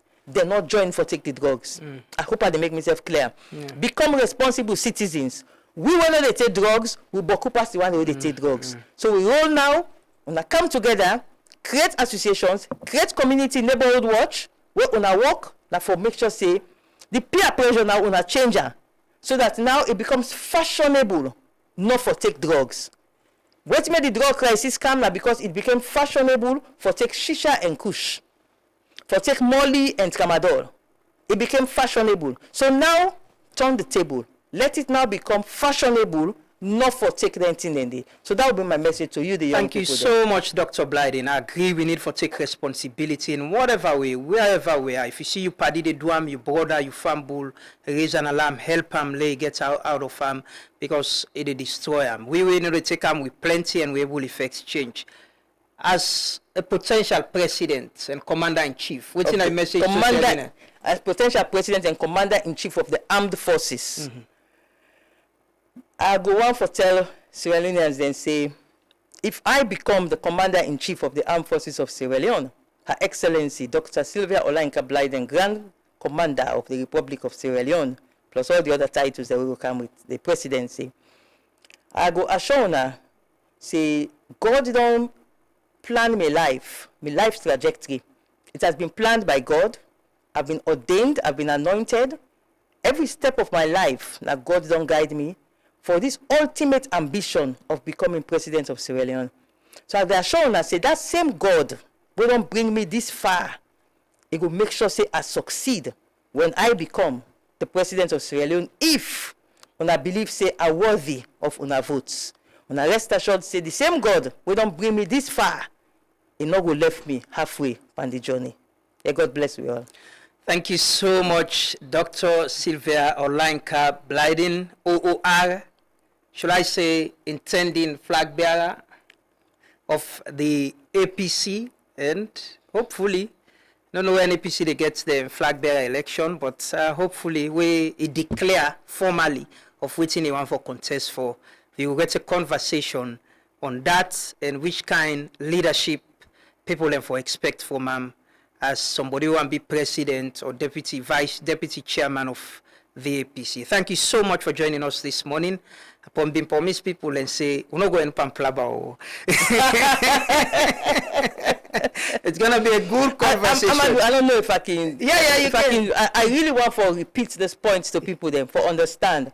Say the All People's Congress, as of now, they not put out a call for applications yet. The Constitution and the rules and regulations state and very clearly say, therefore put out a call for applications and put out a deadline date within which applications should be received. That has not yet been done. Even for the ward elections, that has not yet been done.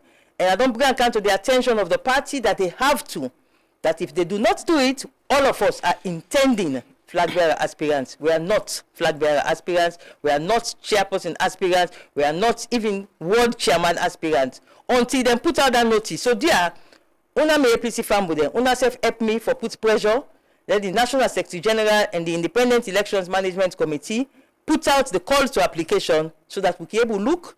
When I look am, then I will decide now whose position are they go for, or if I know they go for position. Honorable, Almami Kamara, the former MP na Bombali, I see a post where asked me a post. He challenged say the current executive no get the mandate as the tenure they done in February.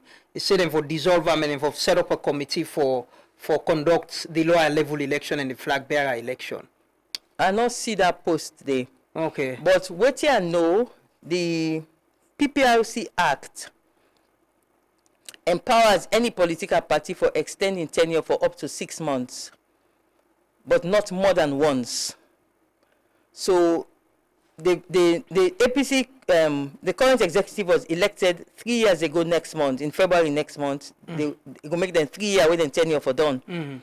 But the PPRC Act give them the authority for extend the mandate for 6 months, which would be, let me see now, March, April, May, March, April, May, June, July, August. Yeah. So they will have the authority to extend their tenure until August. Okay. So I not see what Alimami right. I can just read them. He said, former APC member of parliament in Bombali district, Honorable Alimami Kamara, said the current APC executive does not have the mandate to conduct the upcoming lower level elections. The former Minister of Youth Affairs said the executive's mandate ends in February. The former ambassador to Iran called for the executive to be dissolved and an interim body to be set up to organize the lower level elections and by extension, the National Delegates Conference where a standard bearer will be elected. Well, Asmi Onai reporter, me say the executive has maintained that it still has the mandate and authority to go ahead with the lower level elections. Okay, based on what you read, so I think my brother Honorable Alimami is a bit misguided. The executive has the power under the PPRC Act for extending tenure by 6 months. I know see it. I go engage in the Alimami, come at the studio. Normally we talk. You don't tell really, don't few weeks me not talk. You don't ever tell me that. I hope it's that information they accurate. Ask me post on Facebook. I will engage him, but I think he's misguided. The party has the authority to extend using the instruments of the Constitution, because the Constitution has instruments that they would activate. Okay. Using those instruments, the APC Constitution allows that to be done, and the PPRC now limits the number of times they can do it. So they can do it for 6 months once only. Okay. So they have the power to. So I don't agree with them. Okay. The party executive has the authority for extend their tenure by 6 months from the date of which they were then tenure for done. Well, I will engage them on that. I'll find out. Thank you so much. Thank you so much. They look forward for, get you some other time, hopefully in the program, and talk about whatever position you're going for. Dr. Sylvia Blyden, I want to say, this is not the longest interview I think we don't get to. Serious? Yeah, since where we start. But what is I'm anointed, I'm ordained. And if you watch, the number of people who will tune in. We get over 1,000 people. No, well, we don't get her with Caldinero the other time, but not only one been there at the studio. We get her with other artists. We don't get her with Caldinero, and I think with Team Kaba the other time as well, we get close to 1K. But we get we go do the analysis. We get 2.5 thousand people we comment. We get what? Yes, 2. But let me tell you, as I said to you, I don't do that. I don't launch people to go and comment negatively because I can want organic commentary. You have people who believe in Vala 2,500. You get people that when they're agents and they send them to go cost someone at the trade. So you will see them and they cost, for mislead people like are not popular. That's what they do on social media. So it's not organic. It is sent by people. So I will go and look at it. 2,500 something. A lot of them might be the organic ones. You would see they would appreciate organically, but you also see. Well, you appreciate the one that we go criticize you genuinely back just because they not believe in you. Yeah, of course. I mean, not everybody can believe in me. The sensible people will believe in me. The intelligent people will believe in me. So they will not believe in you. They're not sensible and intelligent. You will draw your conclusions. Well, thank you so much. Now we end the program today. Many thanks to Doc for being with us, and thanks to una we don't follow in at the program, una we share, una we view, una we comment. We appreciate that so much. This is what we try to do: have a conversation around national issues and people their aspiration. Because I can always say there is something way bigger than we all. We all get one goal for make this country better. We're gonna know more we did, now we sabi. People away they run for public office, 1B, whatever. I'm sure the main goal now how they go contribute to nation building and make this country better. We got people them way bad. We get bad politicians just as we get bad journalists and other people them. But we get people them we get this country attacked. And we pray say whoever want for change and make this place a better place. God Allah give them the opportunity for lead we with empathy and sorryat. Because now we get sorryat for the people them you go on for do it right for make their life better. So we'll meet back tomorrow 6:30. My name is Amadou Lamganaba, but as always, members say you get responsibility for do waiting right. Avoid waiting bad. Be a law-abiding citizen. Serve your conscience for God and country. put this country interest above all else, and play your part. But always remember that the truth, they always last. Till we meet back, continue to follow Truth Media, and have a lovely start of the week. Bye-bye.